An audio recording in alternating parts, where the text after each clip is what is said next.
हरि ओम।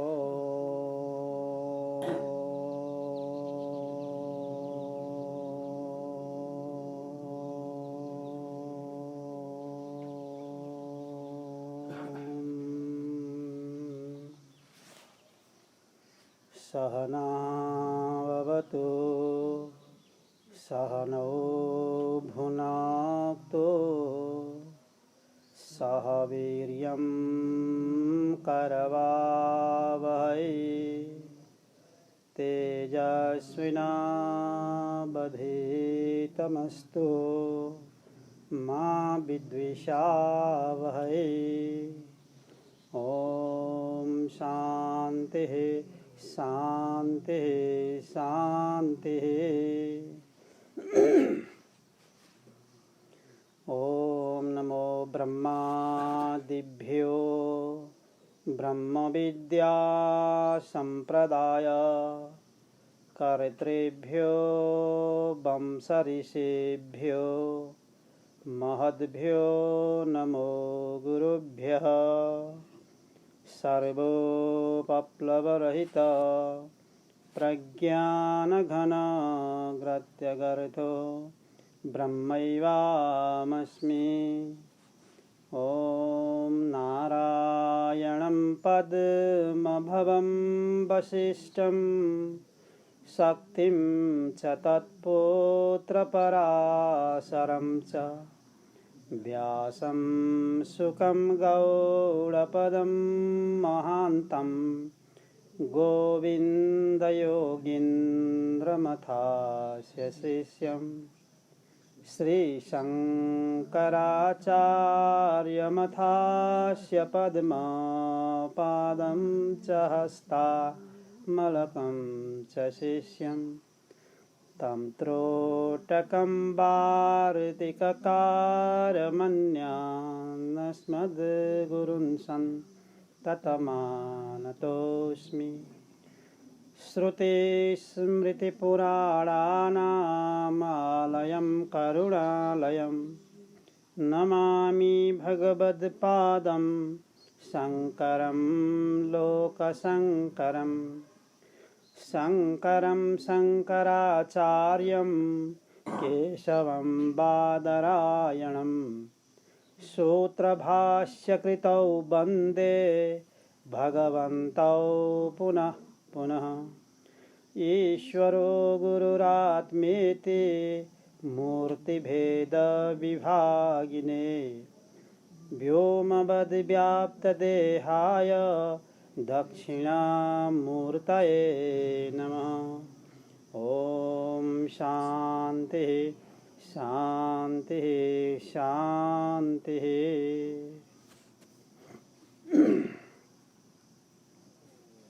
व्यापक स्वरूप में स्थित होगा आदरणीय गुरुदेव बाबा, हामी सबैले बाबा बाबा हामी मायाको आदरणीय बाबाजी, समस्त मुमुक्षुजनहरू,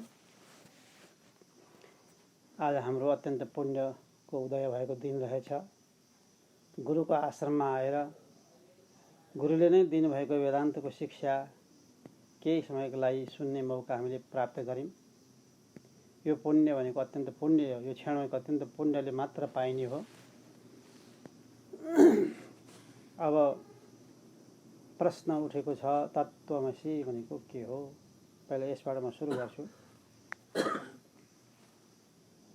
तत्त्वमसि भनेको सर्वप्रथम वेदको महावाक्य हो। यो वेद चारवटा वेद मानिन्छ: ऋग्वेद, यजुर्वेद, सामवेद, अथर्ववेद। यो सामवेदको महावाक्य हो तत्त्वमसि। तत्त्वमसिमा तीनवटा शब्द छन्। यसमा तीनवटा शब्द मिलेर एउटा शब्द बनेको छ। तत् भन्ने एउटा शब्द, त्वम भन्ने अर्को शब्द र असि भन्ने अर्को शब्द। तत्, त्वम, असि तीनटा मिलेपछि तत्त्वमसि बन्दछ। तत् भनेको त्यो, संस्कृतमा सुरुमा भन्दाखेरि तत् भनेको त्यो, त्वम भनेको तिमी, असि भनेको हौ। छोटकरी भन्दाखेरि यति हो। अब त्योको अर्थ के हो अन्तखेरि त्यो जल्ला जहाँ तत् शब्द र स भनेर भनिरहेको छ वेदमा आएको यो भन्ने बित्तिकै सिधै ब्रह्म भन्ने बुझ्नुपर्छ, आत्मा भन्ने बुझ्नुपर्छ। स भन्दाखेरि पनि तत् भन्दाखेरि पनि यसले ब्रह्मलाई जनाउँछ। अब यो तत् भन्दाखेरि त्यो भनेको ब्रह्म। अब ब्रह्मलाई ब्रह्मको वाच्यार्थ र लक्ष्यार्थ हुन्छ। त्वम भनेको तिमी, तिमी भनेको जीवात्मा। अहिले हामी जो अहिले शरीरधारी लिएर हिँडिरहेका छौँ, खाइरहेका छौँ, बोलिरहेका छौँ, आफ्ना काममा गइरहेका छौँ, यो जीवात्मा त्वम भनेको। यसको पनि वाच्यार्थ र लक्ष्यार्थ दुईटा छ, अनि असीले जोड्ने हो। अब यसको व्याख्या पूर्णमदमा आउँछ। पूर्णमदः पूर्णमिदं पूर्णात् पूर्णमुदच्यते पूर्णस्य पूर्णमादाय पूर्णमेवावशिष्यते। यो अनि ओम शान्ति शान्ति शान्ति पनि छ। यो ईशावास्य उपनिषद्को मङ्गलाचरण हो। पूर्णमदः भन्ने शब्द तपाईँले सुनिरहनु भएको हो। पूर्णमदः भनेको के, पूर्णमिदम भनेको के हो र तत् भनेको के हो, त्वम भनेको के हो, ठ्याक्क रिलेटेड छ यो दुईटामा। अधः शब्दको अर्थ हुन्छ टाढा रहेको। तत् भनेको त्यो भनेपछि पर देखाउँछौँ। दुईजना कुरा गरिरहेको छ, म आफू कुरा गर्नेवाला भइहालेँ, तिमी सँगसँगै जोसँग कुरा त्यो तिमी भइहाल्यो। त्यो भने चाहिँ अर्को मान्छे क्या, त्यो फलानु टाढाको भयो नि, अलि टाढाको, दुईजनाको बिचको भन्दा अलिकति टाढाको भयो त्यो भने। तिमी भन्दा नजिकै भयो, त्यो भने अलिकति परको भयो, टाढाको। पहिला संस्कृतको शब्दको अर्थ बुझौँ। अब यसको अब लक्ष्यार्थ बुझ्नुपर्छ।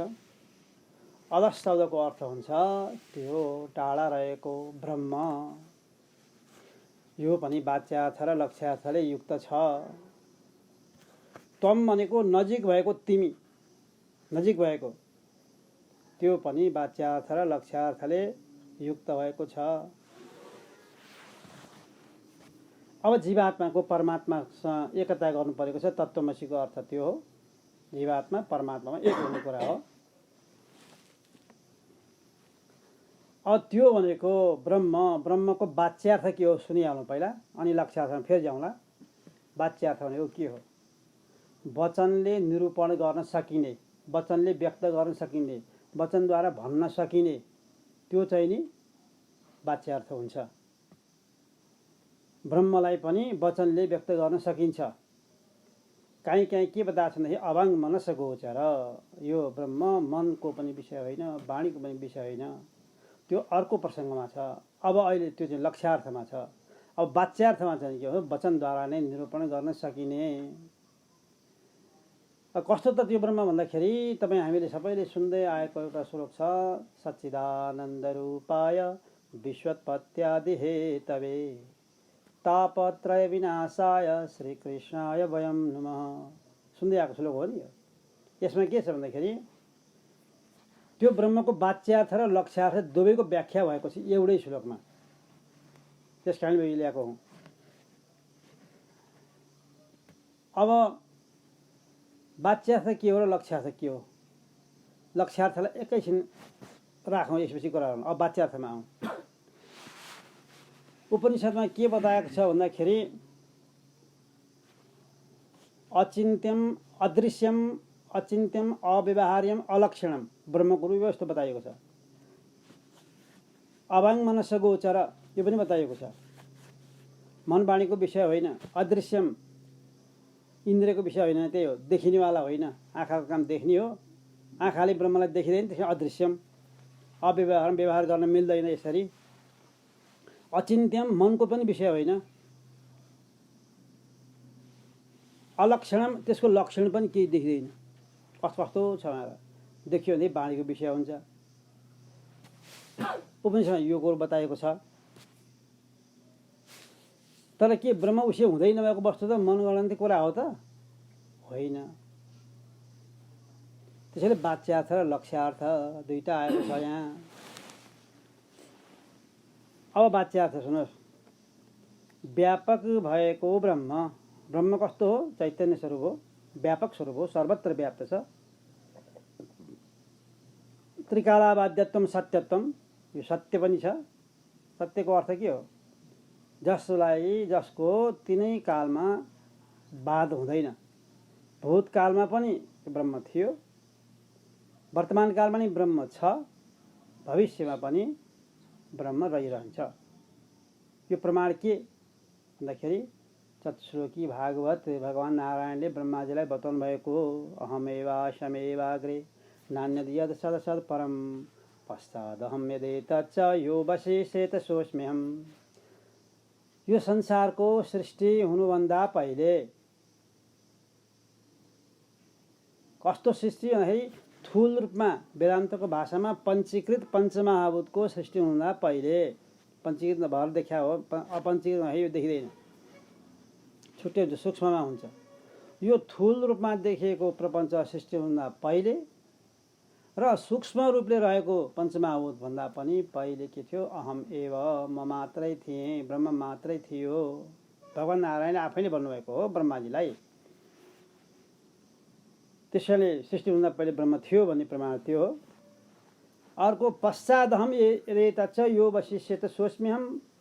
महाप्रलय भइसकेपछि पनि यी सारा पृथ्वी जल तेज वायु आकाश सारा देखिनमा आउँदैनन्। अन्तिममा गएर ब्रह्ममा गएर लीन हुन्छन् और ब्रह्म मात्र बाँकी रहन्छ। जो बाँकी रहन्छ त्यही म हुँ। यो वशिष्येत सोऽस्म्यहम्। महाप्रलयपछि जे बाँकी रहन्छ त्यो बाँकी रहेको तत्त्व पनि म मात्रै हुँ।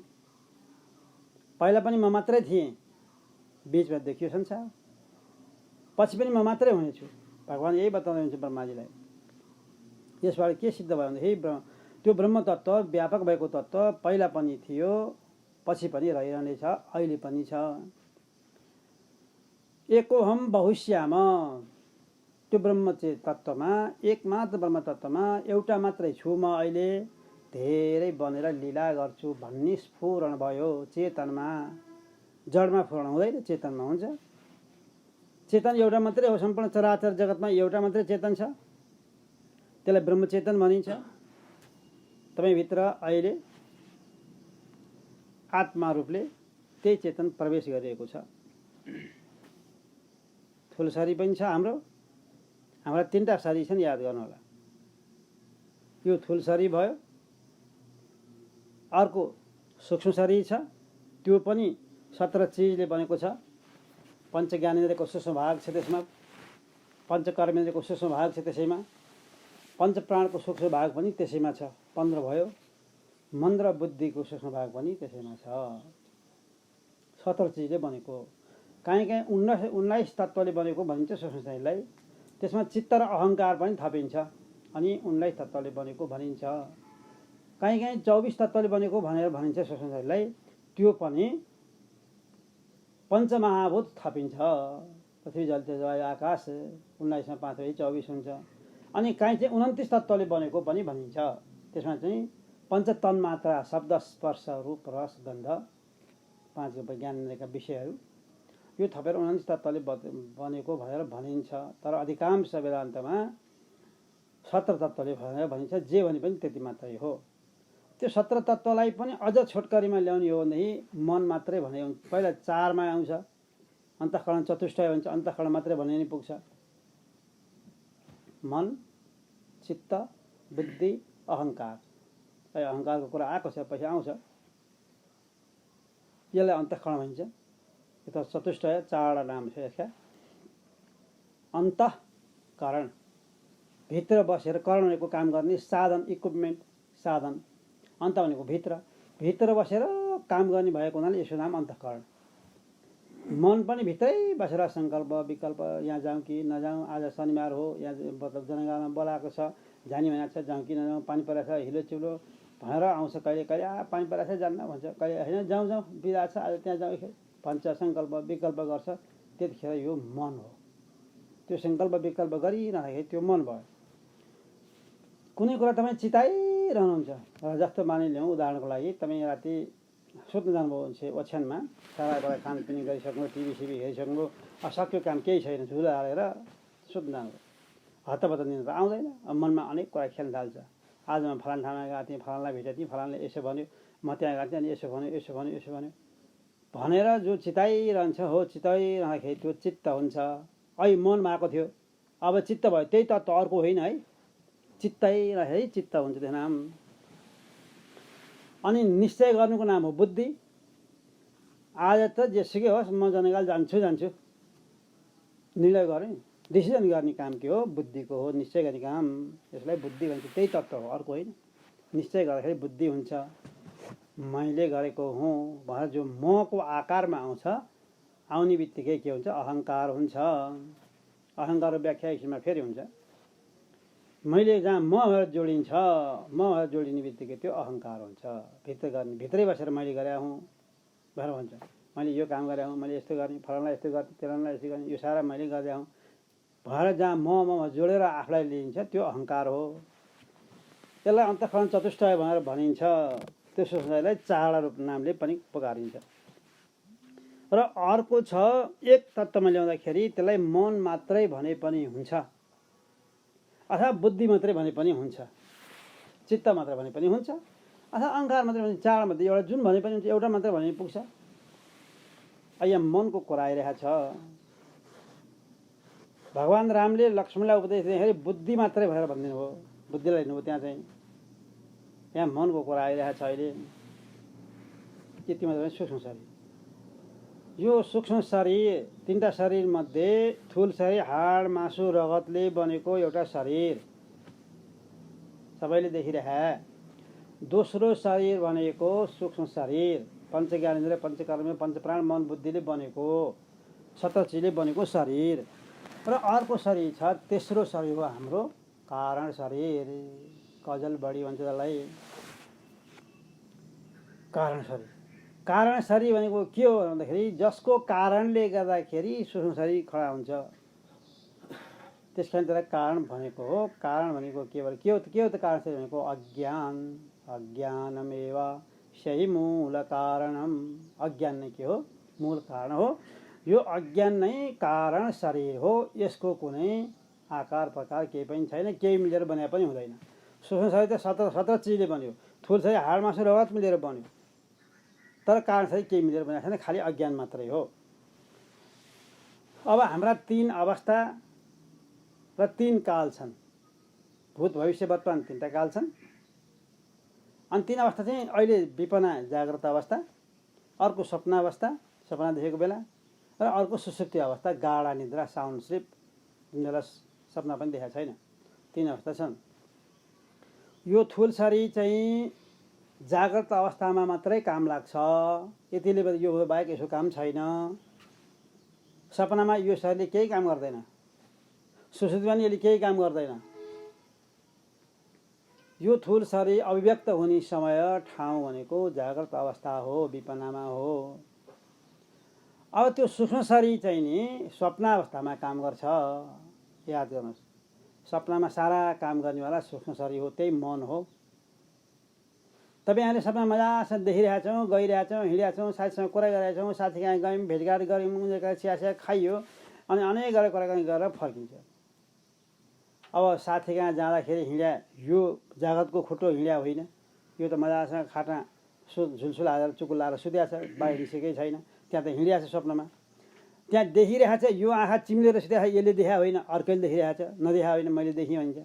कुरा गरे यो बाणी, यो मुखले बोलेर कुरा गरेको छैन, त्यहाँ अर्कै मुखले कुरा भइरहेको छ। खाएको स्वाद पनि आउँछ, त्यो जिब्रो, यो जिब्रोले काम गरे होइन, अर्कै जिब्रो खडा हुन्छ। सूक्ष्म शरीरमा भएको सबै स्वाद, आँखाले हेर्ने दृश्य, रङ बिरङ सारा थाहा हुन्छ नि त। कसले गर्नु भने सूक्ष्म शरीरद्वारा भइरहेको हुन्छ।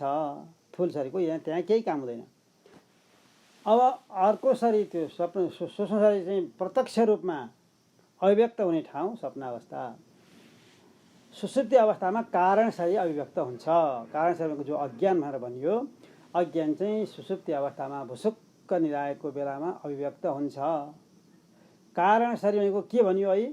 अज्ञान भनियो होइन, अज्ञान नजान्नु, अज्ञानको नजान्नु। सुसुप्ति अवस्थामा अभिव्यक्त हुन्छ।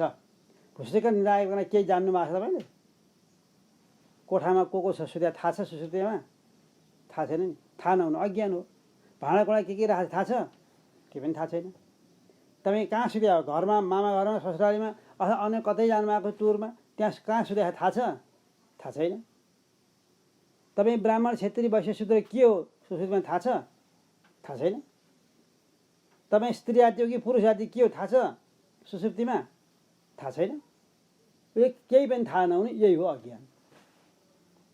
यो कारणसरी हो, यो कारण हो। यही कारणसरीले सूक्ष्म शरीरलाई जन्माउँछ। तीनटा शरीर छन्। यदि यसरी छुट्याएपछि अब त्यो अहिले बताएको वाच्यार्थ र लक्ष्यार्थ म लाँदैछु यहाँ, यो नबुझिकन त्यहाँ पुगिँदैन। फेरि ब्रह्मको पनि यो तीनटा शरीरवाला पहिला हेर्यो। तीनटा शरीरवाला थूल, सूक्ष्म र कारण तीनटा शरीरवाला जीवात्मा हो। यो तीनटा शरीरवाला नाम छ, गोत्र छ, म फलानु गोत्रको, फलानु मेरो नाम हो, फलानु ठाउँमा बस्ने, यति पढेको, यति उमेर भएको, यति फलानु ठाउँमा काम गर्ने, यी सारा जो हाम्रो परिचय छ, यो परिचयवाला जाग्रतको र स्वप्नको पनि र सुषुप्तिलाई लिएर पनि जो हामी कुरा गरेका हुन्छौँ, यो सबै के हो? यो त्वम पद, तत्त्वमसि वाक्यमा त्वम पदको वाच्यार्थ हो। वचनले भन्न सक्यो नि, मेरो नाम यो हो, वाच्यार्थ हो। वचनले निरूपण गर्न सकिने, मेरो नाम यो हो, म यति वर्ष भएँ, मेरो थर यो हो, मेरो गोत्र यो हो, म यहाँ बस्छु, यति पढाएको छु, मेरो काम गर्छु, वचनले व्यक्त गर्न सक्यो। त्यस कारणले त्वम पदको वाच्यार्थ। यतिसम्म बुझेन? तपाईँहरू क्लियर हुनु, बुझेन भनिहाल्नुहोस्। यहाँ सुनेको कुरा जानेर जानुपर्छ, बुझेर जानुपर्छ। त्वम पदको वाच्यार्थ, वचनले निरूपण गर्ने वाच्यार्थ के रहेछ भन्दाखेरि शरीरले युक्त भएको नाम, गोत्र आदि सारा विशेषणहरू थपिएकाले युक्त भएको जो जीवात्मा हो, त्यही हो त्वम पदको वाच्यार्थ। अब लक्ष्यार्थ के हो त त्यसो भन्दाखेरि त्वम पदको लक्ष्यार्थ हेरौँ अनि तत्मा जाउँ है। त्यसै गरी आउँछ। अब त्वम पदको लक्ष्यार्थ भनेको चाहिँ नि यो शरीरलाई, यो शरीर त जड हो, केही काम गर्नेवाला छैन, सक्दैन यसले। यदि चेतनको सत्ता पाएन भने हो, यसलाई चलाउनेवाला भित्र जो चेतन सत्ता छ, एउटा शक्ति, साइन्स के भन्छ, इनर्जी भन्छ यसलाई आजको भोलिको भौतिक विज्ञानले। त्यो इनर्जी, त्यो चाहिँ सत्ता, त्यो चाहिँ नि चैतन्य स्वरूप चेतनता, त्यो चाहिँ आत्मा भनेर भनिन्छ, भित्र बसेको हो। त्यो आत्मा चाहिँ के हो? त्वम पदको लक्ष्यार्थ हो। भित्रको आत्मा के हो? त्वम पदको लक्ष्यार्थ हो। दुईटा बुझ्यो। त्वम पदले दुईटा बतायो, एउटा वाच्यार्थ, एउटा लक्ष्यार्थ। जसलाई वचनले व्यक्त गर्न सकिन्छ, भन्न सकिन्छ, देखिन्छ, सारा रूप आदि भएको अनुभव गर्न सकिन्छ, त्यो चाहिँ नि वाच्यार्थ रहेछ। शरीर, नाम, गोत्र आदि सारा भएको भित्र भएको चेतन सत्ता चाहिँ नि त्यो त्वम पदको लक्ष्यार्थ रहेछ। भित्र बसिरहेको छ अहिले। नाना छिद्र घटोदर स्थितमः दीप प्रभाभास्वरम ज्ञानम यस्य तु चक्षुरादिकरण द्वारा बहिस्पन्दते जानामीति त्वमेव भान्तमनुभाति तत्समस्तं जगत् तस्मै श्री गुरुमूर्तये नमः इदं श्री दक्षिणामूर्तये। नाना छिद्र, धेरै छिद्रहरूले, छिद्रको पाल, तपाईँले तुलसीको मोठमा बत्ती बाला देख्नु भएको छ। एउटा पालै पाल भएको घैँटो कार्तिक महिनामा बाँसमा यसो झुन्याएर त्यहाँभित्र बत्ती राखेर सौर डोरीले माथि पुर्याएर बाल्छन्। नाना छिद्रले युक्त भएको त्यो घैँटोभित्र एउटा बत्ती बजाएको छ र त्यो प्रकाश, प्रत्येक पालबाट त्यो प्रकाश बाहिर निस्किन्छ र राम्रो देखिन्छ, रमाइलो देखिन्छ। त्यही भन्दै हुन्छ शङ्कराचार्य दिनुको उदाहरण हो यो। दीप प्रभाभास्वरम। त्यस्तै त्यो त एक्जाम्पल भयो, दृष्टान्त भयो। दृष्टान्त के हो त? है त्यो घैँटो जस्तै यो घैँटो पनि, यो शरीररूपी घैँटो पनि पञ्चमहाभूतले बनेको। त्यो पनि पञ्चमहाभूतले बन्यो। त्यो घैँटो पञ्चमहाभूतले बन्यो। यो घैँटो नि पञ्चमहाभूतले बनाएको छ। यो भित्र अहिलेको शरीररूपी घैँटो। त्यहाँ माटोको घैँटो त माटो हुँदै हो, पृथ्वीको अंश त भइहाल्यो। जलको अंश पनि छँदैछ, माटो मुखलाई पानी चाहिहाल्यो। तेजको अंश चाहिँ सुक्नु परिहाल्यो, वायुको अंश पनि चाहिन्छ। आकाशको अंश खाली ठाउँ, भित्रको खाली ठाउँ आकाश भएको पनि छैन।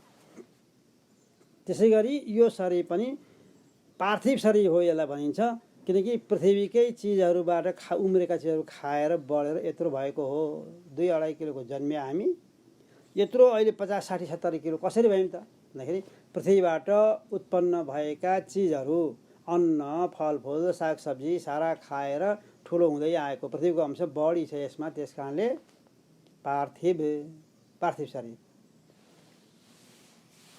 यो पञ्चमहाभूतमध्ये पृथ्वीको अंश छ। जलको अंश पनि विभिन्न किसिमका छैन। शरीरमा जलको अंश तपाईँलाई थाहा छैन। तेजको अंश चाहिँ आँखाका तेज सबैका इन्द्रियका। वायुको अंश भनेको हावा छैन, श्वास प्रश्वास गरिरहेको, तपाईँलाई त्यो पनि थाहा छ। आकाश भनेको खाली ठाउँ, त्यो पनि छ, भित्र पनि खाली ठाउँ छ। जहाँ पनि खाली ठाउँहरू छन् आकाश, खाली ठाउँको अर्थ आकाश। पञ्चमहाभूतले बनाएर छ त यो शरीर हो। पञ्चमहाभूतले बनेको यो शरीर रूपी घैँटो भित्र एउटा चेतन रूपले बसेको बत्ती बलिरहेको छ। आत्मा रूपी बत्ती, आत्मज्योति, आत्मदीप, आत्मप्रकाश। त्यसैलाई ब्रह्मज्योति, ब्रह्मप्रकाश, ब्रह्मदीप भनेर भनिन्छ। बलिरहेको छ। होइन कसले बाल्यो होला, सलाई घोटेर कसले लायो होला, लाइटर लाएर कसले लायो होला। यो स्वयं प्रकाश हो, कसैले बाल्नु पर्दैन। यसो स्वयं प्रकाश हो, कसैले बालिनु पर्दैन। यो भित्र बसिरहेको छ। त्यही स्वयं प्रकाश भएको ज्योति स्वरूप जो आत्मा हो, त्यसको प्रकाश अब हाम्रा इन्द्रियहरूबाट बाहिरबाट सबैतिर बाहिर निस्किन्छन्। अब त्यो स्वयं प्रकाश हो। प्रकाशै प्रकाशको पुञ्ज हो, इनर्जीको पुञ्ज हो, त्यो शक्तिको। आँखाबाट त्यो ज्योति निस्किँदाखेरि यस्तो राम्रो दृश्य प्रपञ्च हामी देख्न सक्छौँ। त्यही आत्मप्रकाश, त्यही आत्मज्योति कानबाट निस्किँदाखेरि यस्ता राम्रा शब्दहरू सुन्न सक्छौँ। हातमा त्यो जाँदाखेरि काम गर्न सक्छौँ, गोडामा जाँदाखेरि हिँड्न सक्छौँ। सारा शरीरभरि त्यो ज्योति भइरहेको हुनाले, त्यसले सत्ता दिइरहेको हुनाले मुटुमा धड्कन आइरहेको छ। रेस्पिरेसन भइरहेको, श्वास प्रश्वास क्रिया पनि त्यसैले गराइदिरहेको छ। रक्त सञ्चार पनि, ब्लड सर्कुलेसन सिस्टम पनि चलिरहेको छ। यहाँ नर्भस सिस्टमले पनि त्यही सत्ताले काम गरिरहेको छ। त्यही भित्र सत्ता, त्यो चेतन स्वरूप, त्यो अग्नि स्वरूप, ब्रह्माग्नि भनेर चलाइन्छ। ब्रह्माग्नि, अग्नि स्वरूप, जठराग्नि भित्र पेटमा अग्नि रूपले बसिरहेको हुनाले डाइजेस्टिभ सिस्टम, खानालाई पचाउने काम पनि भित्र बसेर गरिरहेको छ। यदि त्यहाँभित्रको चेतन नहुने हो भने, त्यो चेतन नहुने भने अब आँखाले पनि देख्दैन। मरेको लासमा त त्यो ज्योति निक्लिया हुन्छ। आँखाले देख्दैन, आँखा छ देख्दैन, कान छ सुन्दैन, शरीरमा फोक्सो पनि छ, बाहिर हावा पनि छ, नाक पनि छ, श्वास नली पनि छ, सास फेर्दैन, मुटु पनि छ, धड्कन आउँदैन। अब त्यहाँ सर्कुलेसन सिस्टम पनि हुँदैन, नर्भस सिस्टम पनि काम गर्दैन केही। त्यो ज्योति भएन भने भित्र बसेर त्यो चेतन स्वरूप बसिरहेको छ। हो त्यही चेतन चाहिँ के हो? सत स्वरूप छ, चित स्वरूप छ, आनन्द स्वरूप छ। सच्चिदानंद रूपाय, अभी बताइए नि। सत्य चित आनन्द जो रूप हो, यो चाहिँ नि आत्मा आफ्नो तम पदको पनि लक्ष्यार्थ हो। वाच्यार्थ चाहिँ त शरीर भइहाल्यो, यो नाम परिचय भएको, सबै गुणयुक्त भएको। लक्ष्यार्थ चाहिँ सच्चित आनन्द भएको जुन ज्योति हो, भित्रको प्रकाश स्वरूप हो, चैतन्य सत्ता हो, इनर्जी हो। अनि तत्पदको त्यो ब्रह्मको पनि दुईटा छ, वाच्यार्थ र लक्ष्यार्थ छ। तमपदको वाच्यार्थ लक्ष्यार्थ बुझ्यो कि बुझेन? पहिला तमपद भनेको तपाईँको, तम भनेको तिमी, तपाईँहरूको दुईटा रहेछ रूप, एउटा वाच्यार्थ रहेछ, एउटा लक्ष्यार्थ रहेछ। एउटा शरीर इन्द्र मन बुद्धिले युक्त भएको, यो चाहिँ वाच्यार्थ रहेछ। अर्को शरीर इन्द्र मन बुद्धिदेखि रहित भएको शुद्ध चेतन स्वरूप आत्मा इनर्जी, त्यो चेतन स्वरूप आत्मा इनर्जी नि सच्चित आनन्द रहेछ। अनि शरीर इन्द्र मन बुद्धि आदि चाहिँ नि जड हुने सबै, यो जडको रूप रहेछ, त्यो चाहिँ चेतन रहेछ। वाच्यार्थ चाहिँ जडको हुन्छ, वचनद्वारा निरूपण गर्न सकिन्छ। लक्ष्यार्थ चाहिँ चेतनको हुन्छ, चेतन के व्याख्या गर्ने, वचनले कसरी निरूपण गर्न सकिन्छ र? त्यो चैतन्य सत्ता गर्न सक्दैन। त्यसैले अवाङ मनस्य गोचर, त्यो चेतन सत्ता जो हो, इनर्जी हो, त्यसको वाङ भनेको वाणीले व्याख्या गर्न सकिँदैन, मनसा भनेको मनले चिन्तना गर्न सकिँदैन, अचिन्त्यम, अव्यवहार्यम। गोचर भनेका गो भनेका इन्द्रियहरूले पनि यसलाई पकडमा ल्याउन सक्दैनन्। आँखाले देख्दैन, त्यसलाई आँखाले देखिँदैन। आत्मालाई खोइ देखा त्यसै आत्मा भन्नु हो भने देखाउन सकिने होइन, किनकि दृश्य होइन। दृश्य हो भने जड हुन्छ, मिथ्या हुन्छ। आत्मालाई मिथ्या गर्न खोजा हो र हामीले? होइन नि, होइन। त्यसैले देखाउन सकिँदैन। अदृश्य भएको हुनाले अदृश्यम अव्यवहार्यम। त्वम पदको वाच्यार्थ र लक्ष्यार्थ बुझ्यो। एउटा चाहिँ नि शरीर इन्द्रिय मन बुद्धिले युक्त भएको वाच्यार्थ, अर्को चाहिँ नि शुद्ध चेतन मात्र, त्यो लक्ष्यार्थ। त्वम पदको भयो, छुट्याइयो अहिले एकछिनलाई, त्यसको काम बाँकी छ। तत्पदको भन्दाखेरि वाच्यार्थ र लक्ष्यार्थ छ। शुद्ध चेतन ब्रह्म, त्यो शुद्ध चेतन ब्रह्म सच्चिदानन्द स्वरूप जो ब्रह्म हो, सर्वत्र व्याप्त भएको, चराचर जगतलाई ढाकेर बसेको, जगतभित्र अनुस्वित भएको, जहाँ पञ्चमहाभूत छ, विश्व ब्रह्माण्ड छ, त्यहाँ पनि व्याप्त भइरहेको छ। जहाँ पञ्चमहाभूत छैन त्यहाँ पनि व्याप्त भइरहेको छ। सर्वत्र भएको जो ब्रह्मचेतन हो, त्यो ब्रह्मचेतनमा के भयो भन्दाखेरि एकोहम बहुश्याम, म एउटा मात्रै छु, अब धेरै भएर लीला गर्छु भन्ने स्फुरण भयो। धेरै बन्नलाई त के चाहियो? केही शक्ति चाहियो। अनि आफ्नै आह्लाद दिने शक्ति मायालाई स्वीकार गर्यो त्यो ब्रह्मले। के मायालाई? माया त्रिगुणात्मिका छ, तीनटा गुणले युक्त भएको माया हुन्छ। एउटा सत्वगुण, एउटा रजोगुण र एउटा तमोगुण, तीनटा गुणले युक्त भएको माया। अब शुद्ध चेतन ब्रह्मले मायाको तीनटा गुण मध्ये रजोगुणलाई स्वीकार गरेर, सत्व रज तम मध्ये रजोगुणलाई स्वीकार गरेर ब्रह्माजी भन्दछन् अब भगवानको रूप आयो, अब ईश्वरको रूप आयो। याद गर्नुहोस्, शुद्ध चेतन ब्रह्म प्लस मायाको रजोगुण इक्वल टु ब्रह्मा। सृष्टिकर्ता ब्रह्मा, उनको जिम्मा के दियो? सृष्टि गर्ने जिम्मा दियो। अब ब्रह्माद्वारा सृष्टि हुन्छ। त्यो ब्रह्मामा चेतन छैन त भने किन नहुनु? त्यही चेतन र मायाको रजोगुण त भने अरू के छ र? ब्रह्म त त्यहाँ छ। यसलाई भन्छ माया सबलित ब्रह्म, मायाले युक्त भएको ब्रह्म। अब त्यही तीनटा गुणमध्ये रजोगुण त ब्रह्ममा गयो। अब सत्वगुण नि, सत्वगुण त नि त्यही शुद्ध चेतन ब्रह्म प्लस मायाको सत्वगुण, त्यो दुईटा लिएपछि, स्वीकार गरेपछि के हो त? इक्वल टु भगवान् विष्णु। विष्णु भगवानको रूपमा आउनुभयो। अब साकार सगुण साकारमा गुण आयो नि।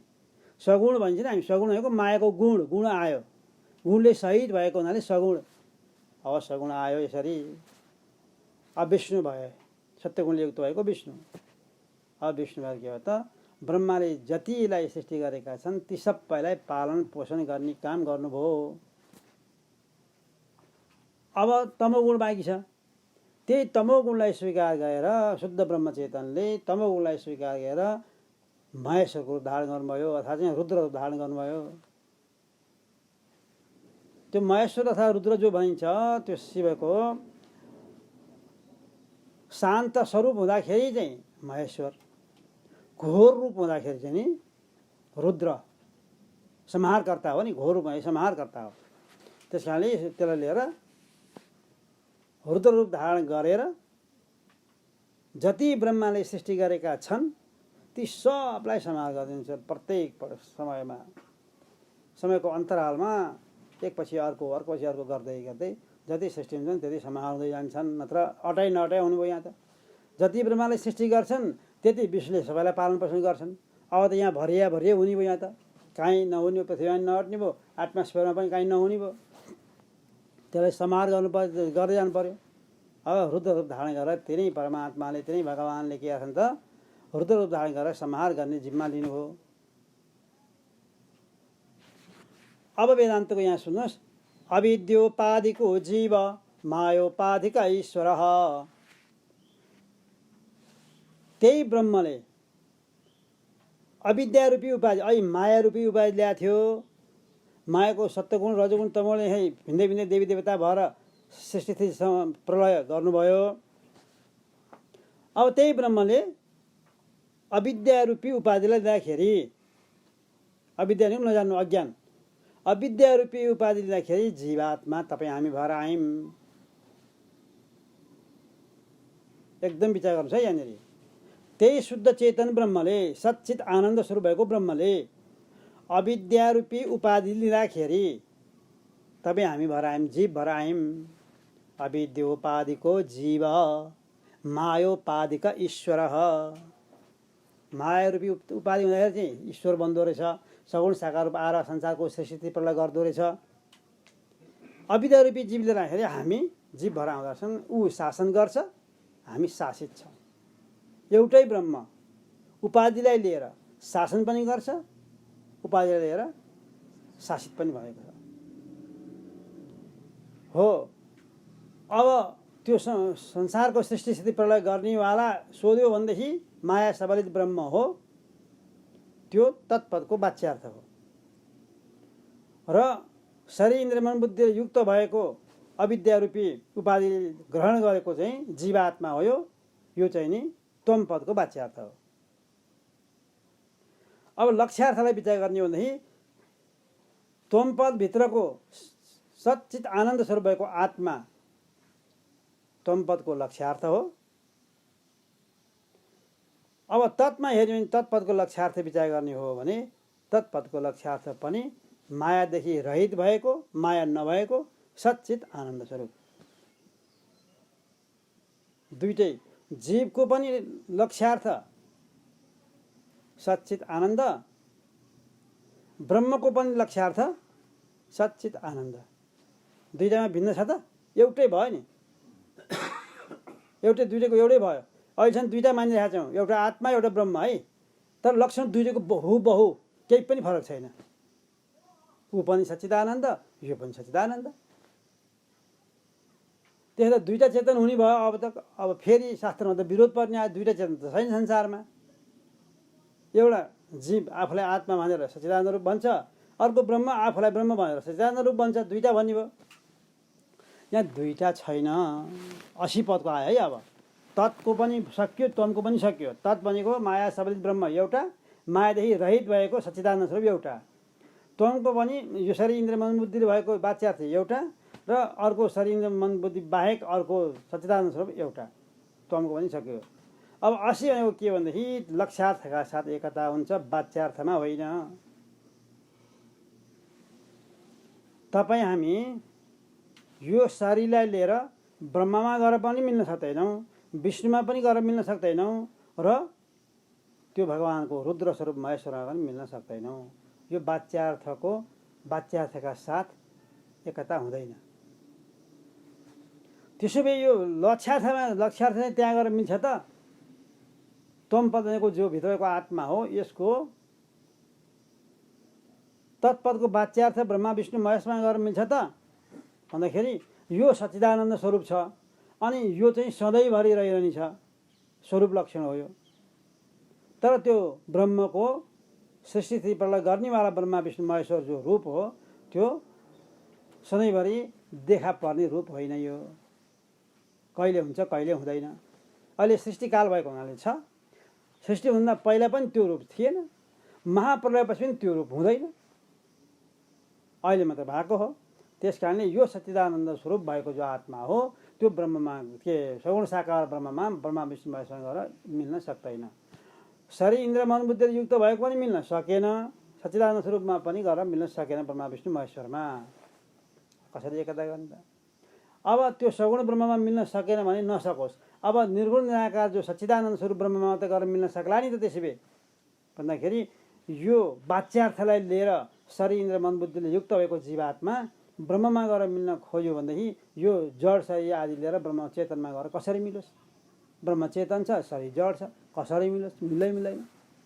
त्यसैले त्वम पदको वाच्यार्थका साथ एकता हुँदो रहेछ। अब त्वम पदको लक्ष्यार्थलाई लिउँ। लक्ष्यार्थ सच्चिदानन्द स्वरूप छ त्वम पदको। अब तत्पदको पनि लक्ष्यार्थ सच्चिदानन्द स्वरूप छ। अब त्यो त्यहाँ गएर मिल्छ कि मिल्दैन त भनेदेखि दुईटै एउटै छ, एउटै लक्षण छ। यो एउटा यहाँ यताबाट एउटा धारा आयो पानी, यताबाट लिएर आयो एउटा मान्छेले, पाइपबाट यहाँ धारा थियो, पानी लिएर आयो। अर्कोले के भने यताबाट त्यही धारो यताबाट ल्याएको थियो, यताबाट त्यो धारामा पानी थापा ल्यायो, दुईतिर पानी ल्यायो दुईजनाले, त्यो दुईटा पानी हाले मिल्छ मिल्दैन? किन नमिल्नु? यो मुहान त एउटै हो, माथिबाटको मुहान एउटै, एउटा यता ल्यायो एउटा यता ल्यायो, त्यो दुईटा मिसाइ मिलिहाल्छ, एउटै मुहान हो। त्यस्तै मुहान एउटै हो। यहाँ पनि ब्रह्मको पनि सच्चिदानन्द स्वरूप हो, आत्माको पनि सच्चिदानन्द स्वरूप हो। यो दुईटा एकै हुन्, यो एक यसैमा मिल्छ, दुईटै एउटै लक्षण भए पनि मिल्छ। अब मिल्छ भन्ने कुरा आइरहेको छ अहिलेसम्म, दुईटा मानिरहेको छ आत्मा र ब्रह्म। अब यहाँ दुईटा छैन, अब मिल्ने भन्ने कुरा पनि तपाईँहरूलाई कुरा बुझाउनको लागि मात्रै मिल्छ भनेको हो। यहाँ दुईटा छैन। किन छैन तपाईँहरू भन्दाखेरि व्यापक भएको ब्रह्म नै, सच्चिदानन्द स्वरूप ब्रह्म नै सम्पूर्ण चराचर जगतमा व्याप्त भएर रहेको छ। अनि ती अन्तःकरण उपाधि खडा भएको हुनाले त्यही अन्तःकरणलाई पनि ढाकेर बस्ने भइगयो, व्यापक भएछ त्यहाँ पनि ढाक्ने भयो। त्यो व्यापक भएको ब्रह्मचेतनले अन्तःकरण उपाधि यहाँ पनि ढाक्ने भइगयो, यहाँ ढाक्छ त्यहाँ ढाक्छ त्यहाँ ढाक्छ, सबैतिर पृथ्वीमा जल त्यसबाट आकाश सारातिर ढाकेको जो ब्रह्म चाहिँ व्यापक भएको ब्रह्मचेतन छ, यहाँ के भयो त एउटा अन्तःकरण उपाधि खडा हुँदाखेरि यसलाई पनि ढाक्ने भयो कि भएन? ढाक्ने भयो नि हो। बाहिर सबैतिर व्याप्त भएको चेतनको नाम हो ब्रह्मचेतन, अन्तःकरणलाई ढाकेर बसेको चेतनको नाम हो आत्मचेतन। याद गर्नुहोस् है, चेतन त एउटै चेतन हो, अन्तःकरणभित्र पर्या हुनाले यसको नाम आत्मा भन्ने भयो। सर्वत्र व्याप्त भएको हुनाले त्यो ब्रह्म नै हो, दुईटा होइन। अब व्यापक भएको ब्रह्मचेतन यहाँ अन्तःकरण पर्या हो कि होइन? पर्या हो, पर्या हुनाले आत्मचेतन भएको हो। यो कुरो भागवतमा चतुश्लोकी भागवतमै देखाउनु भगवानले, प्रविष्टान्य प्रविष्टानि तथा तेषु न तेषु हम प्रवेश गरेको हुँ, म अन्तःकरणभित्र पनि म प्रवेश गरेको हुँ। भित्र प्रवेश गर्यो भने आत्मा अन्तःकरणभित्र ढाकेर, अन्तःकरणको बुद्धि मात्रै लिनुहोस्, यहाँ मन मात्रै लिनुहोस्, जे भने हुन्छ है हो। त्यही अन्तःकरणभित्र परेको चेतनलाई भनिन्छ आत्मा, सर्वत्र व्यापक भएको चेतनलाई भनिन्छ परमात्मा। त्यही भित्र प्रवेश गरेको हो, यो अन्तःकरणमा आएर बस्या पनि त्यही व्यापक ब्रह्मचेतन नै हो। दुईटा भयो त, व्यापक भएको चेतन सर्वत्र हुँदा हुँदै यहाँ जब अन्तःकरणमा त्यो त्यही पर्छ भने अब दुईटा त होइन नि, दुईटा त हामीले पो भने रहेछ, दुईटा छ भनेर हामीले भने रहेछ, त एउटै ब्रह्मचेतन हो। त्यसैले मै आफै प्रवेश गरेको हुँ, प्रविष्टान्य प्रविष्टानि तथा तेषु तेषम, चतुश्लोकी भागवतको अर्थ यो हो।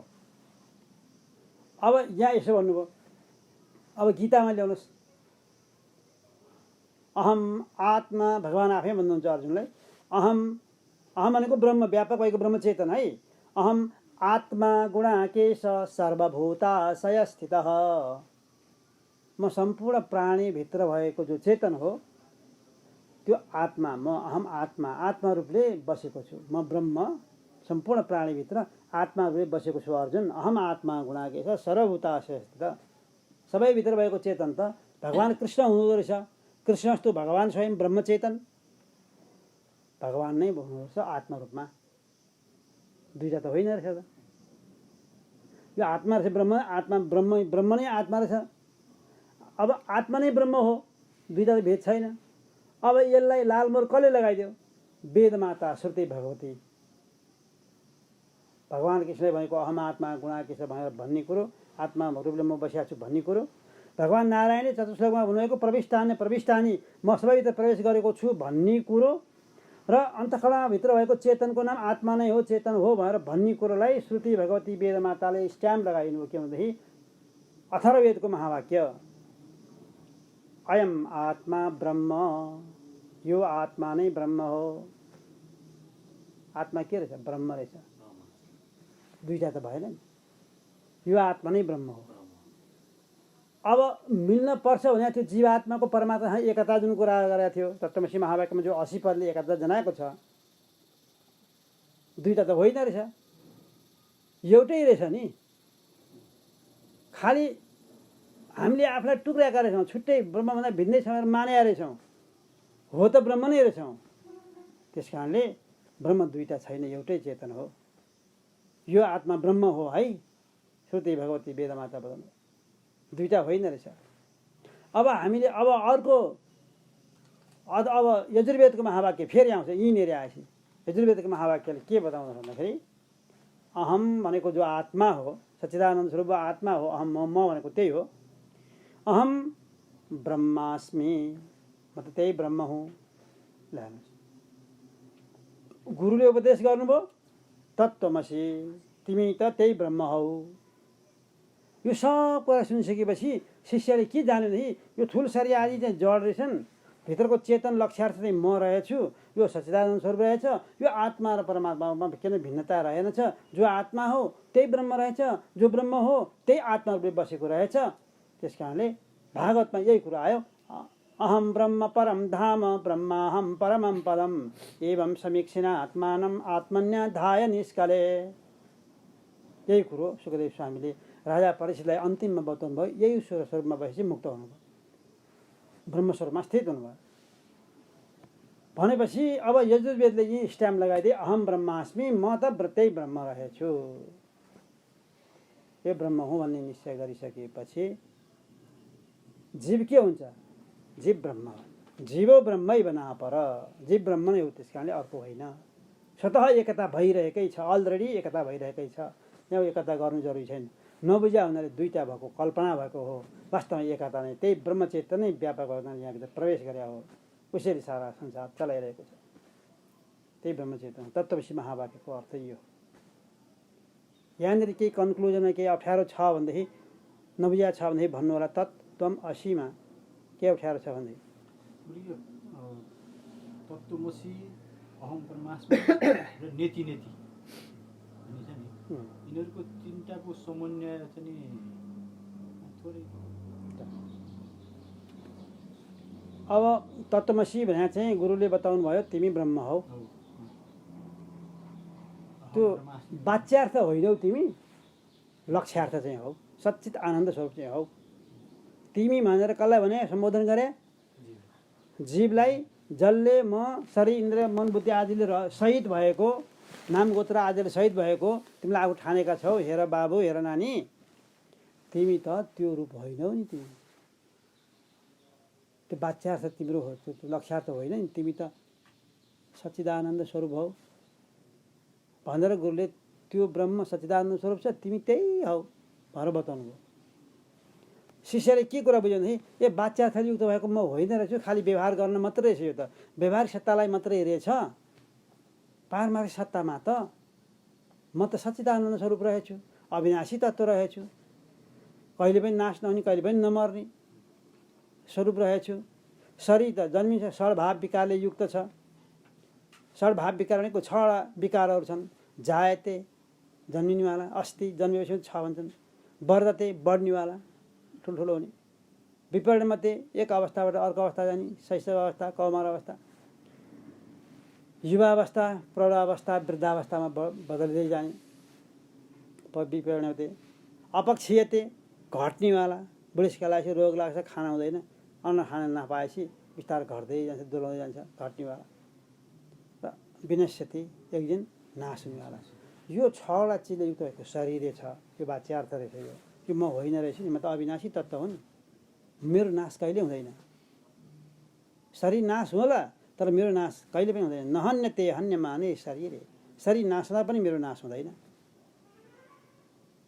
नैनम छिन्नन्ते शस्त्राणि, मलाई त शस्त्रले काट्न पनि सक्दैन। नैनम दहति पावक, आगोलाई हाले जलाए पनि जल्नेवाला छैन मेरो स्वरूप। न चैनम क्लेदयन्त्यापो न शोषयति मारुतः, न शस्त्र काट्छ यसलाई, न आगोले जलाउँछ, न गलाउँछ पानीले, न हावाले सुकाउँछ। त्यो चैतन्य सत्ता चाहिँ म रहेछु। गुरुले भन्नु तिमी त्यो ब्रह्म हौ। शिष्यले बुझ्यो अहम ब्रह्मास्मि, म त त्यो ब्रह्म पो रहेछु। अब गुरुले भने शिष्यले बुझ्या ठ्याक्कै मिल्यो कि मिलेन? ठ्याक्कै भयो, मिल्यो। त्यो अनुभव वाक्य हो, अनुभव गरिने कुरा हो। म ब्रह्म रहेछु भनेर अनुभव गरिने कुरा हो। त्यो सच्चिदानन्द स्वरूप ब्रह्म, ब्रह्मको लक्ष्यार्थ ब्रह्मलाई व्याख्या गर्न सकिने वस्तु होइन। व्याख्या के गर्न सकिन्छ भनेदेखि भगवानबाट संसारको सृष्टि भयो, पालन भयो, संहार भयो, विभिन्न राक्षसहरूलाई मार्नुभयो, यो अवतारमा यो मार्नुभयो, यो अवतार राम अवतारमा रावणलाई मार्नुभयो, कृष्ण अवतारमा कंस आदिलाई मार्नुभयो, यो अवतार यो भए सारा भए, यी सारा कुरा श्रुतिले वेद माताले बताउँदै जानुभयो। ब्रह्म यस्तो छ बताउँदै जानुभयो। अब वाच्यार्थ त बताउनु सक्यो र बताइयो, अब लक्ष्यार्थ बताउन सकिँदैन। लक्ष्यार्थलाई ब्रह्मको लक्ष्यार्थ बताउन सकिँदैन, वाणीको विषय होइन, शब्दको विषय होइन। त्यस कारणले श्रुति भगवती के बताउँथे? नेति नेति न इति न इति, यति मात्रै होइन है ब्रह्मको रूप, यति मात्रै होइन है। वाच्यार्थ त मैले बताउन सक्ने भएको हुनाले, शब्दले वर्णन गर्न सक्ने बताइदिएँ, वेद शब्द हो। यति मात्र होइन, लक्ष्यार्थ पनि छ, त्यो त तिमीले बुझ्नुपर्छ, अनुभव गर्नुपर्छ। त्यसैले अब मैले बताउन सक्दिनँ भनेर न इति न इति नेति नेति यति मात्र होइन भनेर त्यो ब्रह्मको जो लक्ष्यार्थ हो त्यसलाई शब्दले व्याख्या गर्न सकिँदैन। त्यस कारणले वेद चुप लाएर भने अब सकिँदैन, यति मात्र होइन है, यति मात्र होइन। त्यति मात्र होइन भने कति हो त? त्यसो भए जहाँ वेद चुप लागेका छन् कसले सक्ने व्याख्या गर्न? जसले व्याख्या गर्छ वाणीको विषय हुन्छ। त्यो सच्चिदानन्द स्वरूप ब्रह्म वाणीको विषय होइन। चिन्तना गर्नु खोज्यो भने मनको विषय होइन। इन्द्रियले देख्न खोज्यो भने तेरो ईश्वर भए देखान् त भन्छन् मान्छेहरू। जो नास्तिक भनेर भनिरहेका छन्, वास्तवमा नास्तिक कोही पनि छैन, विचार गरेर कोही पनि नास्तिक छैन। ल तेरो ब्रह्म भए तेरो भगवान् देखान् त भन्छन्। वाच्यार्थ लिएर भन्छन् उनीहरू। लक्ष्यार्थको कुरा भइरहेछ। लक्ष्यार्थ अदृश्य वस्तु कसले देखाउन सक्छ?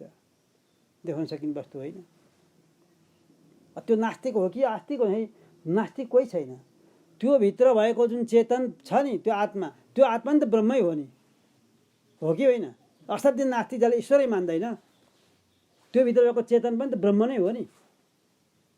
त्यसले आफूलाई मान्छे मान्दैन, आफूलाई मान्छे म छु भन्छ कि भन्दैन? त्यो जो नास्तिक छ त्यो आफूलाई म छु भन्छ कि भन्दैन? जसले म छु भन्छ, नास्तिकै पनि म छु त भनिहाल्छ, आफूलाई त मानिहाल्छ। हो म छु भन्छ भने त्यही आत्मालाई माने हो नि, त्यही ब्रह्मलाई माने हो नि। उसले देखाएको मात्रै शरीरलाई हो, आफूलाई म भनेर लिन्छ, आत्मालाई लिन्छ। छु भन्दा देखा कुन चाहिँ हो त्यो देखा भने शरीरलाई देखाउँछ। त्यस कारणले उसको जो ज्ञान हो भ्रम ज्ञान भइरहेछ, भ्रम ज्ञान भइरहेछ। यसैलाई अध्यास भनेर भनिन्छ। वस्तु जस्तो छ त्यसलाई त्यस्तो रूपले नजानेर अर्को रूपले जान्यो भने अध्यास। उसले नजाने होइन, जाने छ, के जान्यो? शरीर रूपले जान्यो, अध्यास हो। त्यो अध्यास भनेको यो हो, याद गर्नुहोस् वेदान्तमा। गुरु त्यो नै एउटा सुन्नु मन लाग्यो मलाई। जीवात्मामा पनि त्यही सच्चिदानन्द चेतन रूप छ। देवात्मा भनौँ, ब्रह्मा विष्णु महेश्वर पनि त्यही छ। जब त्यही चेतन छ भने त्यो जीवले किन थाहा पाउन सकेन भन्दाखेरि अविद्या छ नि त, उपाधि। अविद्या रूपी उपाधि भएर जीव भएको हो नि त। अविद्या भनेकै नजान्नु, अज्ञान हो नि। त्यही भएर थाहा नजान्नु। त्यसको लागि गुरुबाट ज्ञान पाएर त्यतिर उसले के गुरुले तत्त्वमसी उहाँले भन्नु, गुरुले तत्त्वमसी तिमी त ब्रह्म हौ, त्यही ब्रह्म हौ। अनि भनिसके उसले म त ब्रह्म छु, अहम ब्रह्मास्मि, म त ब्रह्म रहेछु जब बुद्ध छ, बुझिसकेपछि ऊ ब्रह्म हुन्छ। ऊ ब्रह्मा विष्णु महेश्वर हुन सक्दैन। अहिले लिएर आएको छ, अविद्या रूपी उपाधि लिएर आएको छ। त्यस कारणले अविद्याको कारणले शरीर लिएर यसरी आइरहेछ। उसले आफूलाई ब्रह्म रूपले बुझ्न सक्छ। ब्रह्म रूपले बुझेपछि ब्रह्ममा स्थित भएर ब्रह्मै हुन्छ। जसले ब्रह्मलाई जान्दछ नि ब्रह्म रूपै हुन्छ। ऊ ब्रह्म वेद ब्रह्मैव भवति।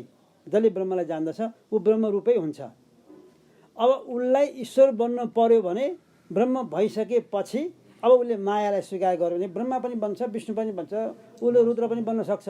उसले त्यो मायालाई स्वीकार गरेर कुन चाहिँ गुरुलाई लिने हो त्यो बन्न सक्छ। तर ब्रह्मा विष्णु महेश्वर बन्छु भनेर अहिले प्रयास गर्यो भने असम्भव, सम्भव छैन अहिले। किनकि हाम्रो उपाधि शरीर लिएर आइसकेका छौँ। हाम्रो अविद्या रूपी उपाधि हो। अविद्याले नै खडा भएको शरीर हो यो। त्यस कारणले अहिले ब्रह्म बन्न सक्छौँ हाम्रो पुरुषार्थद्वारा, तर ब्रह्मा विष्णु महेश्वर बन्न सक्दैन। हामीलाई ब्रह्मा विष्णु महेश्वर बन्नु छ भने पनि आफू ब्रह्म भइसकेपछि अनि त्यहाँबाट माया रूपी उपाधिलाई स्वीकार गरेर अनि जे पनि बन्न सक्छौँ।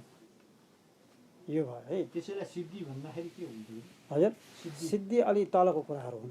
त्यो तलको हुन्छ। सिद्धि भनेर हामीले के भन्छौँ भने अणिमा, महिमा, लघिमा, गरिमा आदि गरेका जो अष्टसिद्धिहरू छन् त्यो चाहिँ अलि शक्तिका कुराहरू भए देखाउने केहीका लागि समयका लागि हो। त्यो चाहिँ अलि तलका कुराहरू। त्यो सिद्धि त्यो सिद्धि होइन। त्यो सिद्धि चाहिँ अलि तलका कुराहरू हुन्। सिद्धिलाई त्यो भनेर भनिन्छ व्याख्यामा। त्यो त ब्रह्म त स्वतः आफ्नो स्वरूप हो। त्यसैले स्वरूप लक्षण र तटस्थ लक्षणको कुरा आएको यो हो। स्वरूप लक्षण तटस्थ लक्षण कहिले हुने कहिले नहुने चाहिँ नि तटस्थ लक्षण। ब्रह्मा विष्णु महेश्वरको जुन स्वरूप हो त्यो चाहिँ नि देखिन्छ, त्यो चाहिँ नि तटस्थ लक्षण हो। कहिले हुन्छ कहिले हुँदैन। सृष्टिकालमा हुन्छ, सृष्टि हुँदा पहिला पनि हुँदैन, महाप्रलयपछि पनि हुँदैन। अनि स्वरूप लक्षण सच्चिदानन्द स्वरूप चाहिँ सधैँ हुन्छ। त्यो सधैँ भूतकालमा पनि थियो, वर्तमानमा पनि छ, भविष्यमा पनि हुन्छ। सृष्टि हुँदा पहिला पनि थियो, अहिले सृष्टि हुँदा पनि छ, महाप्रलयपछि पनि हुन्छ। कहिले पनि हट्दैन यो स्वरूप लक्षण सच्चिदानन्द स्वरूप चाहिँ। त्यसैले यो भयो ब्रह्मको सच्चिदानन्द रूपायको जुन अक्षर त्यो सुरुमा बताएको छ, सच्चिदानन्द रूपाय चाहिँ ब्रह्मको स्वरूप लक्षण हो भने विश्वोत्पत्त्यादि हेतवे अनि तापत्र विनाशाय दुईटा छ। विश्वोत्पत्त्यादि हेतवेको अर्थ विश्वको उत्पत्ति आदि भनेको उत्पत्ति आदि, उत्पत्ति भनेको उत्पत्ति पनि पालन पनि संहार पनि, यो गर्ने सबै काम कसले गर्छ भने सगुण ब्रह्मले मात्रै गर्छ। यो चाहिँ ब्रह्मको तटस्थ लक्षण हो। अनि तापत्रय विनाशाय 3 प्रकारका तापहरू हुन्छन् हाम्रा, दुःखहरू कष्टहरू। त्यो 3 प्रकारको तापहरूलाई नाश गरिदिने पनि सगुण साकार ब्रह्म ब्रह्मा विष्णु महेश्वरले नै हुन्छ। यो तटस्थ लक्षण हो।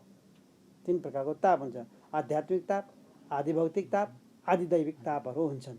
हामीलाई त्यो नाश गर्ने भगवानको काम हो, कुरा भन्नु होइन। अब 3 प्रकारको ताप, त्यो आध्यात्मिक आदि दैविक आदि भौतिकको जुन कुरा आउँछ, अब आदि भौतिक ताप भने के भन्यो भनेदेखि आदि भौतिकको कुरा आउँछ प्रदर्शनमा। आदि भौतिक ताप भनेको प्राणीहरूबाट हुने कष्ट दुःख पीड। तपाईँ हामी मजा यहाँ बसिरहेका छौँ, मजा बाहिर जान्छौँ, उता जान्छौँ, माथि आश्रम जान्छौँ, तल जान्छौँ, यता जान्छौँ, राति होस् त यहाँ तपाईँ बाहिर निस्केर हिँड्न सक्नुहुन्न। यी बसिरहेका मान्छेलाई त बानी परिसकेको सक्नुहुन्छ होला। तपाईँ हामी आउने मान्छेलाई बाघ आउँछ कि चितुवा आउँछ कि भुवासो आउँछ कि के आउँछ, यहाँ केही आवाज कुर्र गरेर करायो भने हाम्रो छातो पत्लो उठ्छ। प्राणीबाट हुने जो डर हो, सर्प पो आइहाल्छ कि त्यसबाट पनि डर हुन्छ। केही गरेर छैन उसले केही गर्दैन, तर डरभित्र हुन्छ। डर किन हुन्छ भन्ने कुरो पनि पछि आउँला। कहाँ कुरा आएको थियो, त्रास र आशको कुरा आएको थियो पनि बताउनमा उहाँले भन्नुभएको थियो। अब यो प्राणीहरूबाट दुःख हुने विभिन्न किसिमका शत्रुहरूबाट दुःख हुन्छ, कसैले के गरिदिइहाल्ने हुन् कि सबैबाट दुःख हुने जो जति पनि प्राणीहरू छन् त्यसबाट हुने जो दुःख हो, ताप हो, त्यसलाई आदि भौतिक दुःख भनिन्छ। सबैलाई भइरहेको हुन्छ। आदि दैविक दुःख छ, दैवी प्रकोप हुन्छ नि। हामी भूकम्प आयो 72 सालमा, वरिपरिका सबैहरू घर भत्के, दुःख भयो, कष्ट भयो सबैलाई। बाढी बेसकन आइदिन्छ, देवता रिसाएर भनिन्छ त्यसलाई। अब यो भौतिक विज्ञानसँग कति मिल्छ, बुझेर मिल्यो भने मिल्छ, त्यो पनि नमिल्ने होइन। देवता रिसाएर बाढी आउने हो र भयो, कसैले भन्यो भने बुझ्यो भने हो, देवता रिसाएरै आउने हो बाढी। अतिवृष्टि अनावृष्टि हुन्छ। मानिलिनुहोस् पानी पार्ने बादल, देवतासँग के रिस, कुरा यसरी नै गर्छन् नि। ल ठिक छ, बादलले पानी पार्यो हो, बादल कसरी बन्छ नि त्यो मान्छेलाई सोधौँ न, ऊ भौतिकवादी छ। बादल बन्ने त के, सूर्यले बेसकन यहाँ घाम दिएर चाहिँ तात्या पानीहरू, खोला नाला समुद्र आदि पोखरीका पानी त्यो चाहिँ सबै तातेर बाष्पीकरण भएर इभापोरेसन भएर माथि गएर बादल बन्ने होइन त्यसो भएर। अनि सूर्य देवता होइनन्, बन्यो नि त। अनि वायु देवता हो कि न, वायु देवता हुन् नि, वायु देवता हो नि। अनि तपाईँको त्यो बादललाई पानी बेसकन पार्ने जो बादल हो बाफ, त्यसले उडाएर लाने हो नि त। जहाँ लान्छ त्यसले ती अनि ती बढी बाढी आउँछ। बेसकन जहाँ चाहिँ बढी चाहिँ बादल पुर्याइन्छ, त्यहाँ बेसकन पानी पर्छ, त्यहाँबाट चाहिँ सब खोला नाला बगाइदिन्छ, खेती धान रोपाइन्छ, पुरिदिन्छ, खोला नाला छेउछाउका घरहरू बगाइदिन्छन्, बाटै खतम बनाइदिन्छ, सबैलाई दुःख भएन। आदि दैविक दुःख, भूकम्प आदि, बाढी पीडित, अनावृष्टि अतिवृष्टि आदि जति पनि छन्, यो भयो आदि दैविक ताप। यो ताप नाश गर्ने काम पनि त्यही सगुण साकार ब्रह्मको हो, तटस्थ लक्षणको काम हो। अब आध्यात्मिक दुःख छ एउटा, शरीरमा हुने दुःख, शरीरमा हुने दुःखलाई आध्यात्मिक दुःख भनिन्छ। यो 2 प्रकारको छ यसमा, एउटा आधि र एउटा व्याधि। व्याधि भनेका रोगहरू, शरीरमा विभिन्न प्रकारका रोगहरू हुन्छ, प्रेसर हुन्छ, सुगर हुन्छ, किडनी फेल हुन्छ, घुँडा दुख्छ बुढेसकाल लाग्दै गएपछि, विभिन्न किसिमका रोगहरू बढ्दै बढ्दै बढ्दै आइरहेका हुन्छन्। यो आध्यात्मिक दुःखमा व्याधिभित्र पर्यो। अर्को आँधी भन्ने दुःख छ फेरि। शरीरमा चाहिँ त्यति दुःख त्यसले कष्ट गरेको छैन, तर मनमा असाध्यै दुःख हुन्छ, कष्ट हुन्छ। जस्तो मानिले तपाईँको छोरा अमेरिका गएको छ, फ्लोरिडामा गयो, हवानामा गयो, जर्जियामा गयो, त्यहाँ तुफान आयो अरे, बस्ती पुरा उठाइदियो अरे। मेरो छोरो पनि त्यहीँ बसेको थियो, सब उठाएर बगाएर खत्तम बनाइदियो। समुद्र उर्लेर आयो, आँधी आयो, भयो, भागाभाग भए, सरकारले जा भनिदियो। यति घर नोक्सान भयो, यति मान्छे मऱ्यो भने समाचार आएको आइछ, देखाइदिन्छ फोटो पनि। आफ्नो छोरो पनि त्यहीँ गएर बसेको छ। अब के भयो होला? तपाईँलाई पिर हुन्छ कि हुँदैन? शरीरमा त रोग छैन, तपाईँको छोरो त्यहाँ सुरक्षित ठाउँमा आफ्नो ठाउँमा गइसकेको छ पहिले नै, तर तपाईँलाई थाहा छैन। के त मेरो छोरो पनि त्यहीँ बसेको छ भनेको थियो, मेरो अफिस त्यहीँ छ भनेको थियो, त्यत्रो मान्छे मरेछन्, घर त्यत्रो बगायो, हावा आएको देखाउँछ, सबै खत्तम भयो। ल तपाईँ जबसम्म छोरासँग कन्ट्याक्ट हुँदैन तबसम्म तपाईँको मनमा पोलो हुन्छ, मरिसक्यो कि खत्तम भयो कि, खबर पनि केही आउँदैन, कसैले के भन्ने हो, कहीँ पनि केही पनि आएको छैन, कन्ट्याक्टै हुँदैन। टेन्सन एकदम भइरहेको हुन्छ मान्छेलाई, पिर भइरहेको हुन्छ, दुःख। आधी मनमा आएको दुःख हो, शरीरमा छैन, यसलाई भन्छ आधी। बल्ल उसले चाहिँ कन्ट्याक्ट गर्छ भने म सुरक्षित ठाउँ पुगेको छु, चिन्ता नलिनु जस्तो भयो यहाँ भनेपछि ए बल्ल सास फेर्छ, उसले ढुक्क हुन्छ। हो यसरी यो 3 प्रकारको जुन दुःख छ, आध्यात्मिक शरीरमा हुने, आदि भौतिक प्राणीहरूबाट हुने र आदि दैविक, यो दैवी प्रकोपबाट हुने जति पनि कष्टहरू छन्, यी सबैलाई हटाइदिने काम तापत्रय विनाशाय। 3 प्रकारको तापलाई नाश गरिदिने वाला को भगवानको तटस्थ रूप हो, तटस्थ लक्षण हो, स्वरूप लक्षण होइन। सच्चिदानन्दले गर्नेवाला छैन, ऊ त अकर्ता हो, अभोक्ता हो ऊ त। तर सगुण साकार ब्रह्म चाहिँ कर्ता पनि हो, भोक्ता पनि हो। याद गर्नुहोस्, कर्ता भएको हुँदा सबै काम गर्छ। के काम गर्छ? सृष्टि गर्छ, सृष्टि गर्ने कामै गर्यो नि, पालना गर्ने कामै गर्यो नि, समाज गर्ने कामै गर्यो नि, कर्ता हो ऊ। अभोक्ता हो सच्चिदानन्द स्वरूप चाहिँ, केही खाँदैन। तर यी सबै देवी देवताहरू जुन सगुण साकारमा रहेछ, उनीहरू भोक्ता पनि हुन्। सारा विश्व ब्रह्माण्डमा अहिले भोगिरहेछ, सबै भित्र बसेर भोगिरहेछ। त्यसैले सच्चिदानन्द रूपाय ब्रह्मको स्वरूप लक्षण हो। विश्वोत्पत्त्यादि हेतवे तापत्रय विनाशाय, यो चाहिँ नि ब्रह्मको तटस्थ लक्षण हो। त्यसैले 2टा रूपबाट बताएको यो हो। तर लक्ष्यार्थ कसका साथ हुन्छ भन्दाखेरि तत्त्वमसि महावाक्यमा त्वम पदार्थको पनि लक्ष्यार्थका साथ, सच्चिदानन्द स्वरूपका साथ, तत्पदार्थको पनि त्यो लक्ष्यार्थका साथ, सच्चिदानन्द स्वरूपका साथ एकता हुन्छ होइन, एकता भइरहेकै छ भनेर बुझ्नु। जसले बुद्ध छ। अब ऋग्वेदको महावाक्य यही आउँछ, प्रज्ञानम ब्रह्म। जसले यो कुरो बुद्ध छ, ज्ञान हुन्छ उसलाई, ऊ ब्रह्मस्वरूपमा स्थित हुन्छ। ब्रह्मै स्वरूपमा स्थित भएलाई त 4 महावाक्यले एउटै कुरो बताएन। ज्ञान भयो ब्रह्म, तत्त्वमसि तिमी ब्रह्मै हौ, अहम ब्रह्मासि म ब्रह्म नै हुँ। अहिले भएको शरीर इन्द्र आदि म होइन, म भित्रको आत्मा हुँ, अयम आत्मा ब्रह्म, यो आत्मा नै ब्रह्म हो। 4 वेदले भनिरहेका छन्। कसरी भनिरहेका छन्? एकता रहेछ नि त। नेहा नास्ति किञ्चन, यहाँ नाना भनिरहेको के पनि छैन। सर्वम खल्विदम ब्रह्म, ब्रह्मै ब्रह्म मात्र छ। नीति त्यो सगुण साकारको व्याख्या गर्न सकिँदैन। यति मात्र होइन, के हो त? लक्ष्यार्थ पनि हो, त्यो बचाउन सकिँदैन, ब्रह्मको रूप हो। यो तत्त्वमसीमा केही छ? अर्को विषय अलिकति छ भने फेरि अगाडि बढाउँला। अपरोक्ष उहाँको दाइ अपरोक्षको कुरा आयो है, अपरोक्षको कुरा आउँदैछ है। ल, परोक्ष, प्रत्यक्ष र अपरोक्ष 3 प्रकारको ज्ञान भनिन्छ है। ज्ञान 3 प्रकारको के को? एउटा परोक्ष, एउटा प्रत्यक्ष, अर्को अपरोक्ष। परोक्ष भनेको तपाईँले देख्नु भएको छैन, सुने मात्रै हो। स्वर्गको राजा को भन्नुहोस् त? को? इन्द्र रहेछ नि त। स्वर्ग भन्ने ठाउँ पनि रहेछ, स्वर्ग राजा पनि हुँदो रहेछन्, त्यसको नाम इन्द्र पनि भन्नुहुँदो रहेछ। तपाईँलाई थाहा भयो नि त, देखाएको छ त। त्यसमा परोक्ष, देखेकै छैन। तपाईँलाई अनुभव छ त त्यो स्वर्गको? छैन। इन्द्रको? छैन। परोक्ष हो। अहिले दाइले भनिसक्नुभयो, तपाईँले देखाएको छैन यो, त्यो परोक्ष। जुन कुरो देखिँदैन, अनुभव गरिएको छैन, त्यो सबै के हो? परोक्ष। अब प्रत्यक्ष चाहिँ नि आँखाले ठ्याक्कै देखे, कानले सुने, मेरो आफ्नै कानले सुने, मेरो आफ्नै आँखाले देखे, त्यो चाहिँ प्रत्यक्ष। हरेक चिज देखिरहेको छौँ, सारा कुरा भइरहेको छ आज, यो चाहिँ प्रत्यक्ष। दुईटा भयो है। अर्को चाहिँ अपरोक्ष। त्यो चाहिँ नि अपरोक्षको अर्थ प्रत्यक्ष पनि होइन, परोक्ष पनि होइन, अपरोक्ष। परोक्ष होइन, अपरोक्ष भनेको परोक्ष होइन, अनुभव भइरहेको छ, अनुभवजन्य ज्ञान। अनुभवजन्य ज्ञान याद गर्नुहोस् है। अनुभव गरिने मात्रै चिज हो यो व्याख्या गरिने चिज होइन।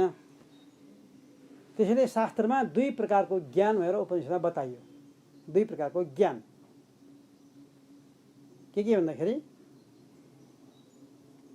एउटा शास्त्र आदि अरूले पढाएर सुनेर जान्ने ज्ञान, स्कुल कलेजमा गएर जानिने ज्ञान होइन। आगमोक्तम विवेकोत्थम द्विधा ज्ञानम प्रचक्ष्यते, शब्द ब्रह्मागममयम परम ब्रह्म विवेकजम। उपनिषदमा यो वाक्य आउँछ। आगमोक्तम भनेको वेद आदि शास्त्र पढेर जानिने ज्ञान। उपनिषद, गीता सारा कुरा पढ्नुहुन्छ, सत्सङ्गमा गएर सुन्नुहुन्छ, साथीभाइसँग बसेर गफ गर्नुहुन्छ, स्कुल कलेजमा गएर पढ्नुहुन्छ, त्यसबाट आर्जन गरेका जति पनि ज्ञानहरू हुन्छन् त्यो ज्ञान चाहिँ नि परोक्ष ज्ञान हो। याद गर्नुहोस्, परोक्ष ज्ञान हो त्यो। शब्द ब्रह्म हो त्यो, शब्द ब्रह्म हो। अब त्यसले के काम गर्छ भने पहिले पहिले गरेका पापहरू नष्ट हुन्छन्, त्यसले व्यवहार चलाउन काम दिन्छ, भोगका लागि काम दिन्छ। त्यसले भोग हुन्छ। त्यसबाट के भोग हुन्छ? अरूलाई पढाउनु पर्यो भने काम लाग्यो, स्कुल कलेजमा गएर पढाउनु पर्यो भने पढाएको छ, पहिलाको सिकेको छ, जानेको छ, त्यही गरेर खुरखुर बोर्डमा लेखेर व्याख्या गरिहाल्छौँ, सकियो। जागिर खानु भयो, व्यवहार चलाउनु भयो, सबै त्यसको लागि काम हुन्छ। परोक्ष भोक्तये न त मुक्तये, भोगका लागि मात्र हो, मुक्तिवादलाई होइन। यो अरूबाट आएको ज्ञान शब्द ब्रह्म हो। शब्द ब्रह्मले मोहलाई नाश गर्न सक्दैन। शब्द बोधो नहि क्षमः, संसार मोहनाशाय शब्द बोधो नहि क्षमः।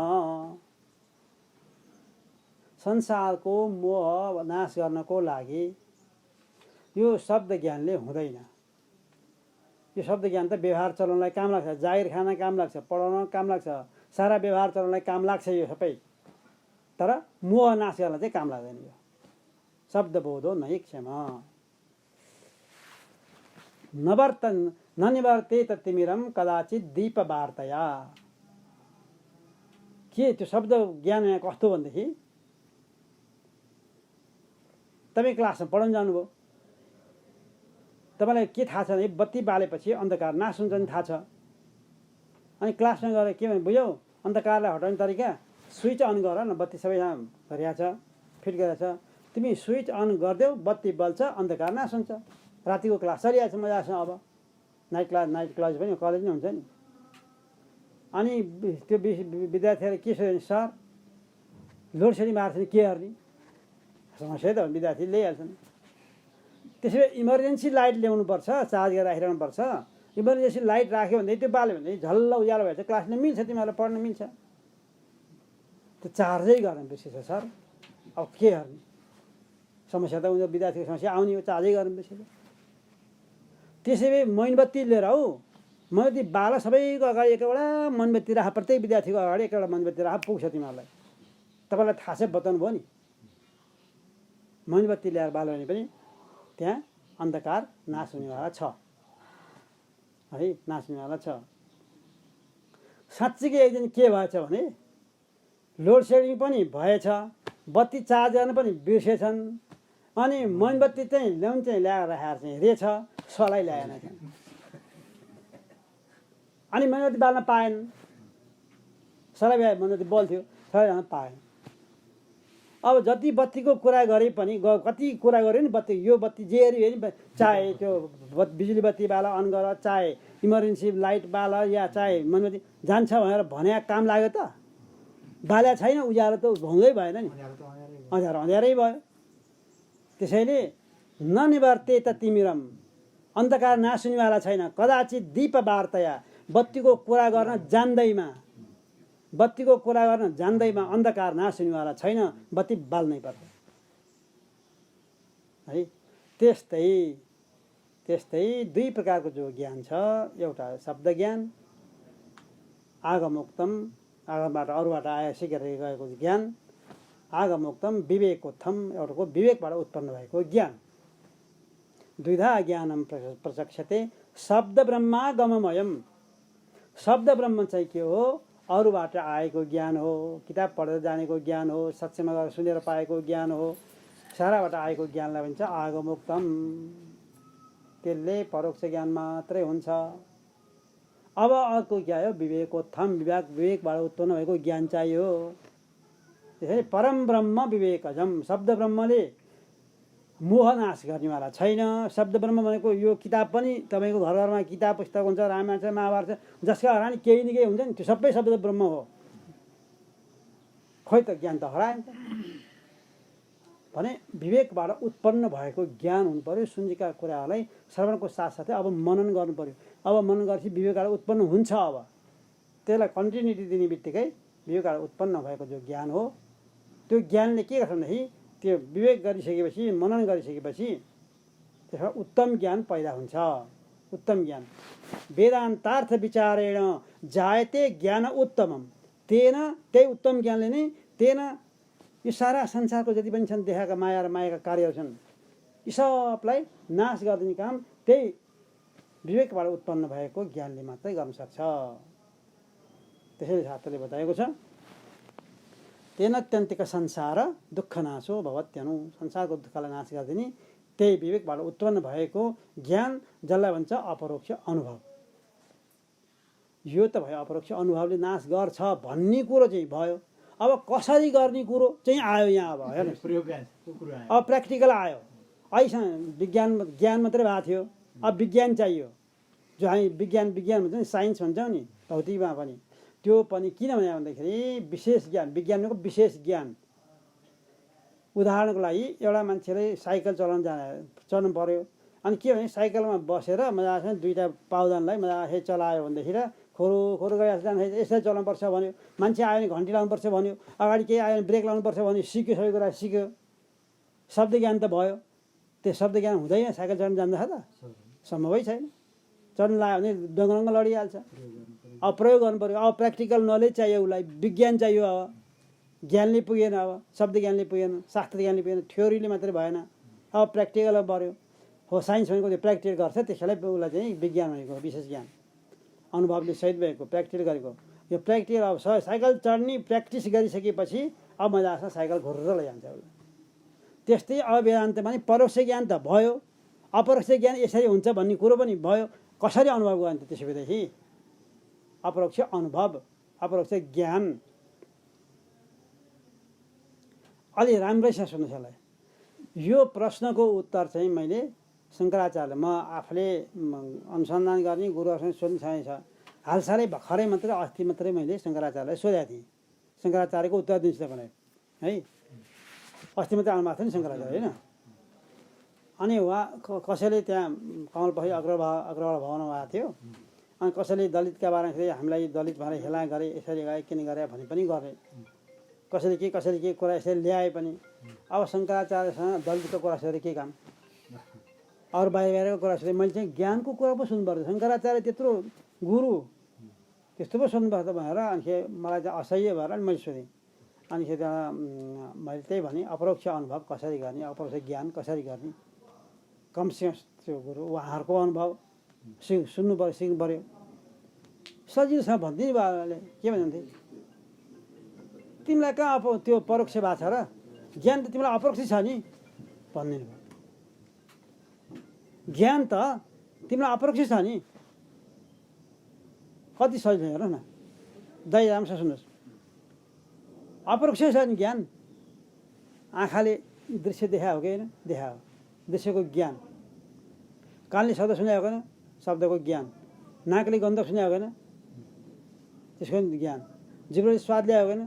त्यसको नि ज्ञान। सबै जति पनि विषयहरू छन् हाम्रा इन्द्रियले गरिने ज्ञान, त्यो विषय अलग छ, तर ज्ञान चाहिँ एउटै छ। ज्ञान चाहिँ एउटै छ। तपाईँलाई अहिले यतिकासम्म सुन्दाखेरि आफूलाई शरीर जस्तै लागेको छ कि आत्मा जस्तो लागेको छ तपाईँलाई अहिले सुन्दा?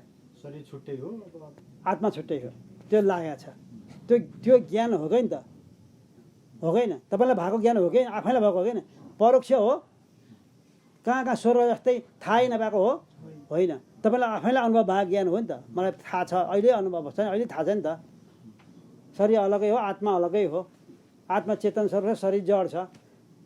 शरीर यदि नाश हुन्छ, आत्मा नाश हुँदैन। आत्मा जुन हो ब्रह्म त्यही हो। यो त अनुभव छ त अहिले, त्यो ज्ञान त छ त। अनि कहाँ परोक्ष छ? गुरु यहीँनिर एउटा के जोडिन्छ, ज्ञान र विवेक भन्ने छ नि, दुईवटा त शाब्दिक रूपमा फरक पनि छन् र यसलाई चाहिँ भिन्नताको हिसाबले पनि हेरिन्छ। ज्ञान र विवेक भनेको एउटै होइन भनिन्छ मैले बुझेको अनुसार।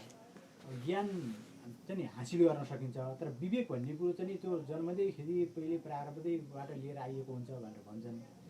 यसमा अब सुन्नुहोस्, प्रारब्धको कुरा पनि योग वासिष्ठलाई लिएर हेर्ने हो भने पूर्व जन्मको पुरुषार्थ नै यो जन्मको प्रारब्ध हो। हेर राम, प्रारब्ध भन्ने वस्तु छैन, प्रारब्धै छैन। यो प्रारब्ध कसका लागि हो भन्दाखेरि मर्न आँट्या मान्छेलाई केही पनि गर्न सक्दैन उसले। अब केही म मरे, केही हुँदैन मेरो जो हात खुट्टा छोडाएको छ, घिटी भएको छ, पानीमा डुब्या चाहिँ यति पानी आएको छ अन्य इनारमा खसेर, हो त्यसले मात्रै प्रारब्धले कसलाई मलाई बचाउँछ कि केही गर्छ कि कराउन सुन्छ कि त्यस्ताले मात्रै भन्ने हो। त्यो पुरुषार्थ हो, पुरुषार्थ बाहेक यहाँ प्रारब्ध भन्ने वस्तु छैन। तिमीलाई आएको अहिले आएको जो प्रारब्ध भनिरहेका छौ राम, यो पनि तिम्रो पूर्वजन्मको पुरुषार्थ हो। पुरुषार्थ नगरिकन प्रारब्ध बन्दैन। प्रारब्ध बनाउने नै पुरुषार्थद्वारा हो। पुरुषार्थद्वारा नै प्रारब्ध बन्छ। पहिले जन्मको पुरुषार्थ अहिले प्रारब्ध हुने हो। अहिले जन्मको कर्म, अहिले जन्म गरेको जो जति कर्म छ यो पुरुषार्थ छ नि हाम्रो, अर्को जन्ममा प्रारब्ध भएर जान्छ। त्यही हो। त्यस कारणले जो विवेकको कुरा गर्नुभयो, विवेक र ज्ञानको कुरा होइन त। विवेक भनेको चाहिँ छुट्याउने हो, कुन वस्तु सत हो, कुन वस्तु असत हो, कुन वस्तु मिथ्या हो, छुट्याउने काम विवेक हो। त्यति हो। अनि त्यो यस्तो हो भनेर जान्नु चाहिँ ज्ञान हो है, ज्ञान हो। विवेकको अर्थ छुट्याउने हो। अब तपाईँले सत भनेर केलाई लिनुहुन्छ भनेदेखि जुन वस्तु तिनै कालमा रहिरहन्छ, तिनै अवस्थामा रहिरहन्छ, त्यो वस्तु सत है। अब के रहन्छ भनेर सारा संसारमा तिन काल भनेपछि भूत भविष्य वर्तमान कालमा रहिरहनु पर्यो। भूतमा पनि हुनु पर्यो त्यो वस्तु, अहिले पनि हुनु पर्यो, वर्तमान कालमा भविष्य कालमा पनि हुनु पर्यो। महाप्रलयपछि पनि भूत भनेर सृष्टिभन्दा अगाडि लिनुपर्छ, भविष्य भनेर महाप्रलय पछि लिनुपर्छ। भोलि पनि हो, 1 मिनट पछि पनि हो भविष्य, तर महाप्रलयपछि। भूत भनेर 1 मिनट अगाडि पनि हो भूत होइन त, भनेपछि 1 घन्टा अगाडि पनि हो, 1 दिन अगाडि पनि हो। के सृष्टिभन्दा पहिले हो, त्यही सृष्टिभन्दा पहिले। तिनै कालमा जुन वस्तु रहन्छ त्यसैलाई भन्छ सत। तिनै अवस्थामा जुन वस्तु रहन्छ त्यसैको नाम हो सत। त्यो विवेकको कुरा गर्दै है म। विवेक र के छुट्याउने काम विवेकको भएको हुनाले। तिन कालमा के छ त ल विचार गर्नुहोस् त। भूत भविष्य र वर्तमान कालमा भूतमा जुन बेला सृष्टिभन्दा पहिले के थियो? के पनि थिएन, ब्रह्म बाहेक केही थिएन। ब्रह्म बाहेक केही पनि थिएन। महाप्रलयपछि के रहन्थ्यो? ब्रह्म बाहेक केही रहँदैन हो होइन, के पनि रहँदैन। आदा अन्ते चयन्नास्ति वर्तमानेऽपि तथापि तथै सदृशा सन्तो वितथा इव लक्षिता। जुन वस्तु पहिला पनि थिएन र पछि पनि हुँदैन भने अहिले पनि नभएकै मान्नुपर्छ। जुन बेला देखिरहेको छ त्यो देखिँदाखेरि पनि त्यो भ्रमले देखा हो, त्यो वस्तु छैन भनेर मान्नुपर्छ। यो सिद्धान्त हो है। भने विवेकले के गर्यो भने भूतकालमा ब्रह्म बाहेक केही पनि थिएन, भविष्यमा पनि ब्रह्म बाहेक केही पनि छैन। अब अहिले नि अहिले पनि ब्रह्मदेखि बाहेक केही पनि छैन। यदि देखिरहेको छ भने नाम रूपले देखा परेको छ। यी जति पनि नाम रूपले देखा परेका छन् ती सबै जड हुन्। चेतन त छैन। चेतनको सत्ताले त्यो देखा परेका हुन्, त्यो सत्ता पाएर देखा परेका हुन्। चेतनको सत्ता नहुने हो भने शराब देखा परेको वस्तु केही देखिँदैन। यिनीहरूको आफ्नो सत्ता छैन। सत्ता भनेको हुनुपना यिनीहरूमा छैन, ब्रह्ममा मात्रै छ। अस्ति भाँति प्रिय ब्रह्मको रूप हो। यो जगतको रूप त नाम रूप मात्रै हो। त्यसैले ब्रह्मदेखि बाहेक केही पनि वस्तु सत्य छैन। अरू सबै देखेका वस्तुहरू चाहिँ जड हुन्, मिथ्या हुन्, नाशवान हुन्। यिनीहरू सधैँभरि रहँदैनन्, नित्य छैनन्। अरू केही नमाने पनि नित्य छैन भने त मान्छन् नि। भूतकालमा थिएन भने मान्छन्। यो आश्रम भूतकालमा थियो त बन्नुभन्दा अगाडि थिएन। भविष्यमा अहिले ठुलो भैँचालो रहन्छ त सधैँ। भैँचालै आएन भने खुब यो बन्ला 100 वर्ष, 200 वर्ष, 2000 वर्ष, 5000, 10,000 वर्ष रहला। त्यसपछि त यो धमिराले खाएर के गरेर गइहाल्छ नि, होइन र? जुन उत्पन्न भएको छ त्यो नाश त भइहाल्छ नि। भने पछि पनि रहँदैन। भने त्यो त्यसैले नित्य भएन। भूतमा पनि थिएन बन्नुभन्दा अगाडि, भविष्यमा पनि हुँदैन, केही वर्षपछि यो पनि जान्छ। त्यसैले नित्य भएन। यो अनित्य भयो। नित्यानुको अर्थ अनित्य हो। त्यस्तै सारा संसार पनि त्यही हो। विश्व ब्रह्माण्ड नै उत्पन्न हुँदा अगाडि थिएन, महाप्रलयपछि रहँदैन। त्यस कारण यो पनि नित्य छैन भनेर छुट्याउने। यो सबै नित्य रहेछ। अब नित्य के छ त भनेर भन्दाखेरि नित्य चाहिँ नि चेतन सत्ता मात्रै बाँकी छ, जो इनर्जी हो साइन्सको भाषामा। त्यो व्यापक भएको ब्रह्मचेतन सृष्टि हुनुभन्दा पहिला पनि, जुन बेला सृष्टि भएको थिएन त्यो बेला पनि थियो। जुन बेला यो सारा महाप्रलयमा सारा संसार रहँदैन, केवल ब्रह्म मात्र बाँकी हुन्छ, त्यो बेला पनि रहिरहन्छ। त्यो चाहिँ नि नित्य हो। त्यो शुद्ध चैतन्य सत्ता मात्र नित्य हो, अरू चाहिँ अनित्य हुन्। त्यही चैतन्य सत्ता अहिले तपाईँ हामीभित्र बसिरहेको छ। बसिरहेको हुनाले यो शरीर जन्मनु अगाडि थिएन, केही वर्षपछि यो रहनेवाला छैन। त्यसैले यो नित्य होइन, अनित्य हो। त्यहाँभित्र भएको चेतन आत्मा चाहिँ नि सृष्टि हुनुभन्दा पहिला पनि, शरीर जन्मिनुभन्दा पहिला पनि थियो चेतन आत्मा चाहिँ, र अहिले शरीर हुँदा पनि छ वर्तमान कालमा, र भविष्यकालमा शरीर नहुँदाखेरि पनि रहिरहन्छ। नहन्यते अन्यमाने शरीरको अर्थ पनि त्यही हो। शरीर नहुँदा पनि रहिरहन्छ भने आत्मा चेतन स्वरूप चाहिँ नि सत्य रहेछ। किन रहेछ भन्दाखेरि संसारको सृष्टि हुनुभन्दा पहिला पनि थियो, अहिले संसार सृष्टि हुँदाखेरि पनि छ, र महाप्रलयपछि पनि रहिरहन्छ। तिनै काल तिनै अवस्थामा जाग्रतमा पनि छ, स्वप्नमा पनि छ, सुषुप्तिमा पनि छ। त्यस कारण यो सत्य। त्योदेखि बाहेक आत्मादेखि बाहेक अरू सबै चाहिँ मिथ्या रहेछन्, अनित्य रहेछन्। अनित्य भन्ने त्यसपछि अनि ढुक्क भएर 100% मान्छ मनले। असत्य भन्नुभयो भने देख्दा कसरी असत्य भन्ने भने तपाईँलाई फेरि जिज्ञासा आउँछ। यहाँ असत्य नभन्नु होला, त्यसलाई के अनित्य भनिदिनु होला। नित्य भने 100% मान्छ। फेरि यस्तो छ नि त मन, हाम्रो मन त यो हो नि। तपाईँलाई यो असत्य भन्यो भने मान्नेवाला छैन। असत्य भनेको बन्द्यापुत्र हो।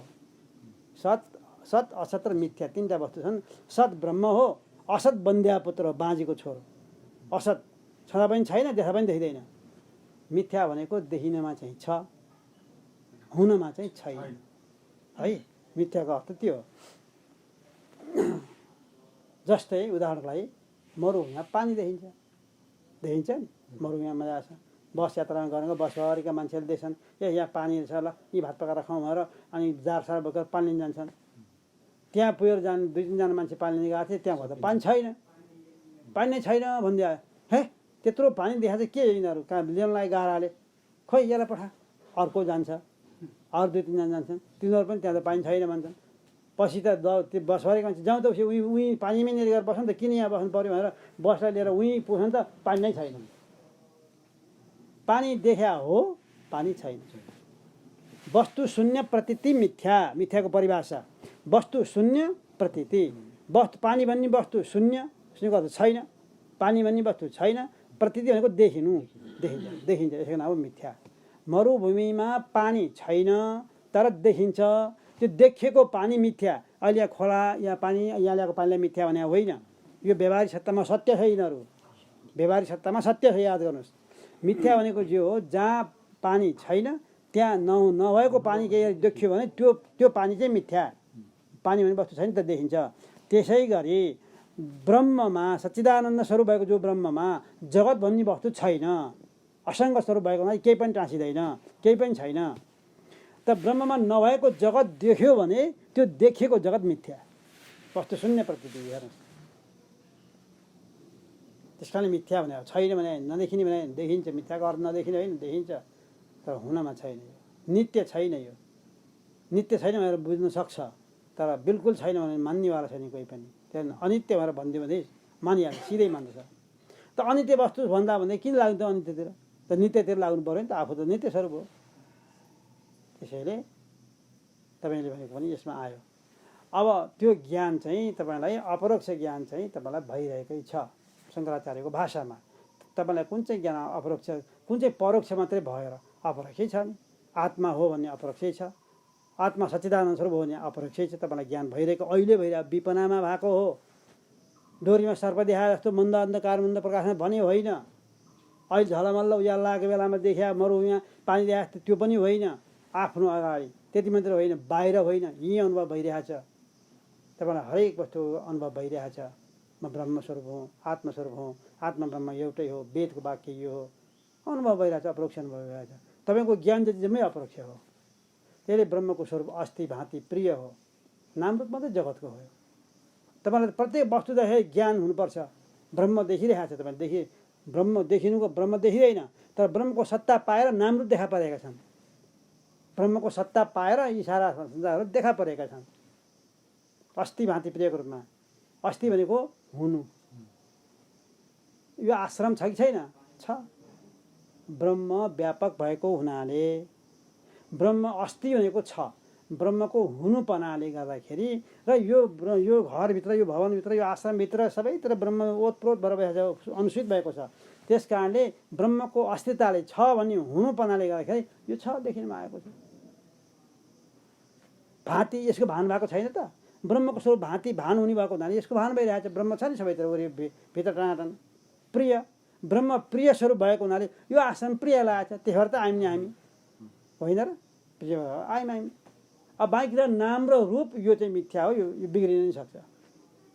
बिग्रेपछि यसको नाम पनि हराउँछ, रूप पनि हराउँछ। यो नाम त हराइहाल्छ। हरेक वस्तु देख्दाखेरि यो वस्तु छ छैन प्रश्न गर्नुहोस्।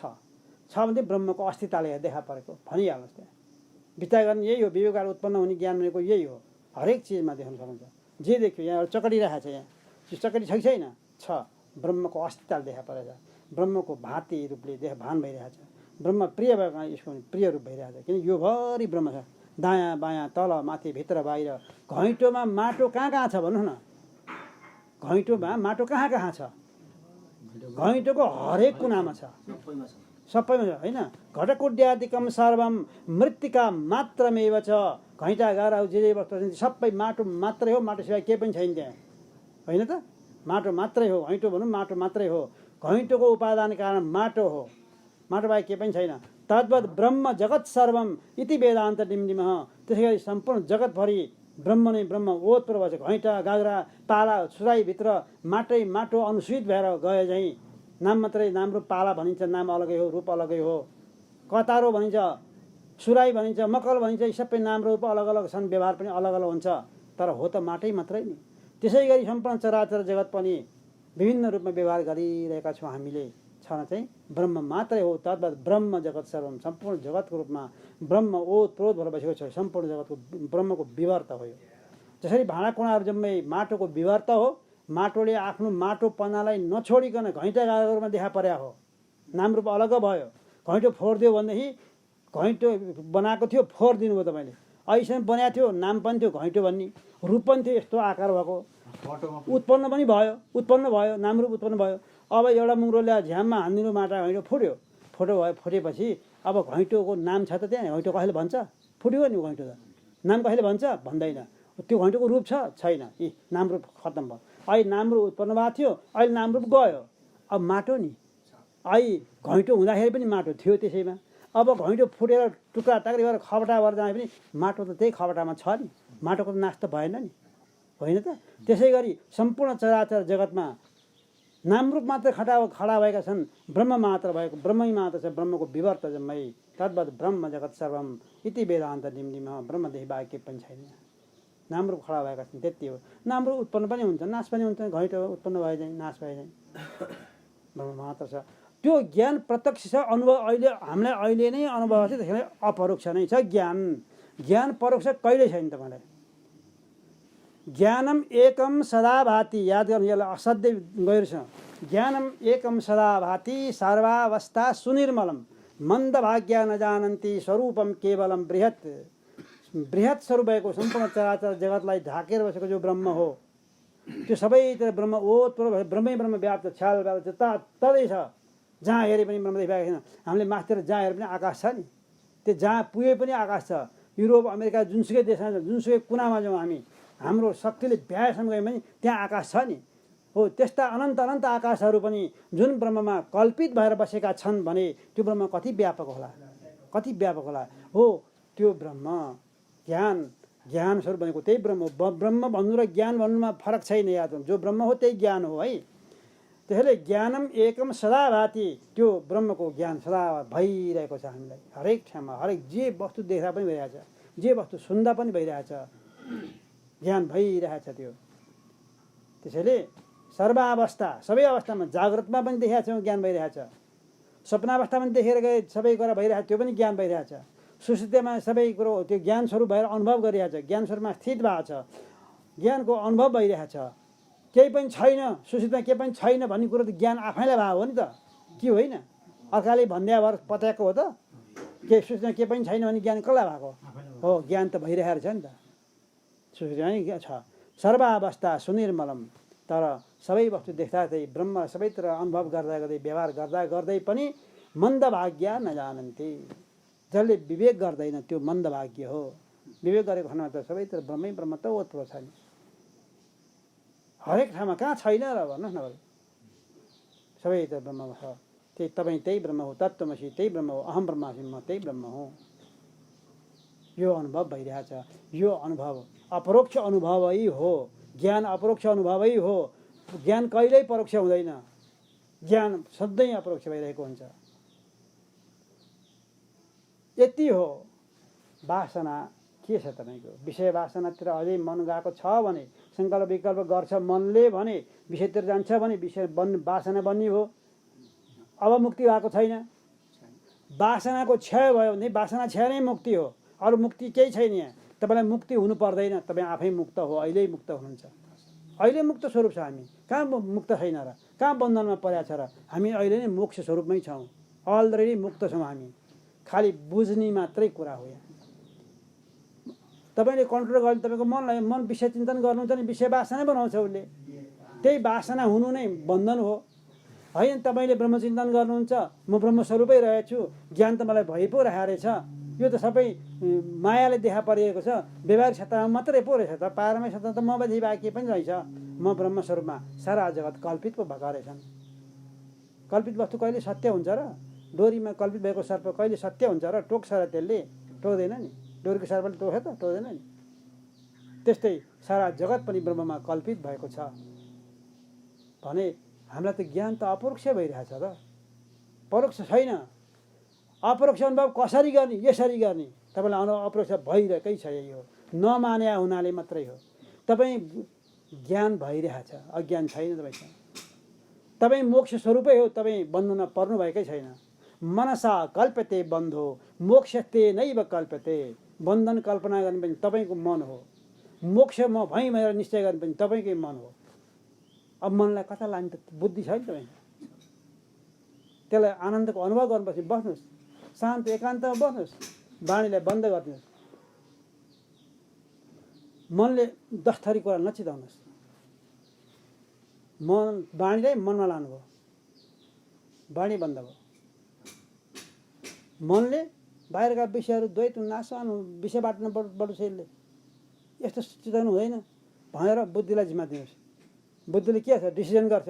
डिसिजन गर्ने काम बुद्धिको हो, निश्चय गर्ने काम निश्चयात्मिका बुद्धि। विषयतिर नजा मन विषय वासना बटुल्छ।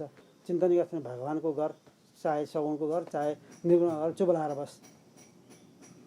मनले बुद्धिले भन्छ मान्छ, नत्र मान्दैन। सगुणको चिन्तन गरोस्, साधना अवस्था गरोस्, त्यसबाट नि वासना त बन्छ, नबन्ने होइन। उसको कामै जे पक्रियो त्यसको वासना बन्ने हो। भगवानको चिन्तन गरायो, सगुण साकारको चिन्तन गरायो भने भगवत वासना। विषय चिन्तन गर्दाखेरि विषय वासना नरकको लागि ढोका खुल्ला। उता त्यो चिन्तन गरेर भगवानको चिन्तन गर्छ भनेदेखि भगवत वासना, वासना त वासनै हो, भगवत वासना स्वर्गको द्वार खुल्ला।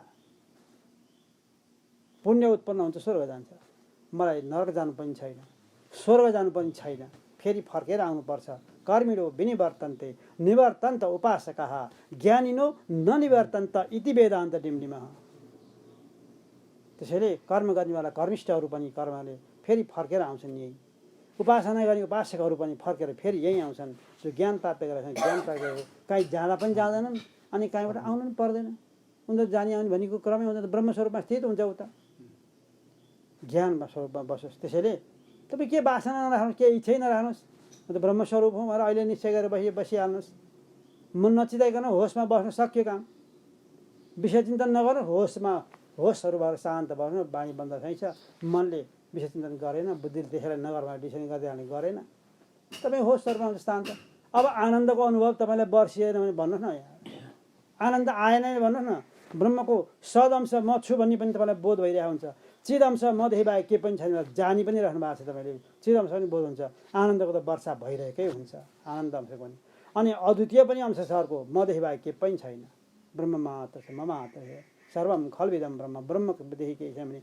यो अनुभव पनि हुन्छ गरेर त हेर्नुहोस् न एकखेर बानीलाई मनमा राखिदिनुहोस् मनले सङ्कल्प विकल्प नगर्नुहोस् बुद्धिलाई लगाएर यो खराब छ यो विषय वासना आउँछ यसले नरकमा जान्छ नगर मन त्यस्तो चिन्तन निश्चय गर्छ बुद्धिमा गयो त्यो मन शान्त भएर होसपूर्वक बसिदिनुहोस् ननिदाउनुहोस् त्यहाँनिर निन्द्रा आउँछ यहाँ हेर्नुहोस् निन्द्रा आउँछ तपाईँले मनले चिताउनु छोड्ने बित्तिकै के आउँछ तपाईँलाई निन्द्रा आउँछ राति औसिना सुन्दै हाल्न मनमा अनेक कुरा खेल्नुहुन्छ निन्द्रै आउँदैन जब त्यो कुरा खेल्न बन्द हुन्छ अब भुसुक नि आउँछ यो बानी परेको छ त्यस कारण होसमा बस्नुहोस् एकदम होसमा बस्ने हो कन्सियसनेस भएर बस्ने एकदमै तपाईँलाई आनन्दको वर्षा हुन्छ सद अंशको चिद अंशको आनन्द अंशको अद्वितीय अंशको चारै अंशको आत्माको बोध हुन्छ अब अनुभव अपरोक्ष अनुभव तपाईँले ती आनन्द प्राप्त गर्न सक्नुहुन्छ अनुभव भइरहन्छ आनन्द सधैँ हुँदैन फेरि व्यवहारिक सत्तामा आउनु त्यो पारमार्थिक सत्ता हो अब फेरि व्यवहारिक सत्तामा आउनु खानु पर्यो लाउनु पर्यो घर छ गिरे सारा कुरा यो नि तपाईँको यही प्रश्न हुन्छ यो के हो नि यो यसलाई तपाईँलाई द्वैत देखे हुन्छ यसलाई केही गाह्रो छैन शास्त्रले के बतायो बाटो खोलिदियो के खोलिदियो भन्दाखेरि भावाद्वैतम सदा कुर्यात् क्रियाद्वैतम न करहिचित् अद्वैतम वित्रसु लोकेषु नाद्वैतम गुरुणा सह भावनाले सबैतिर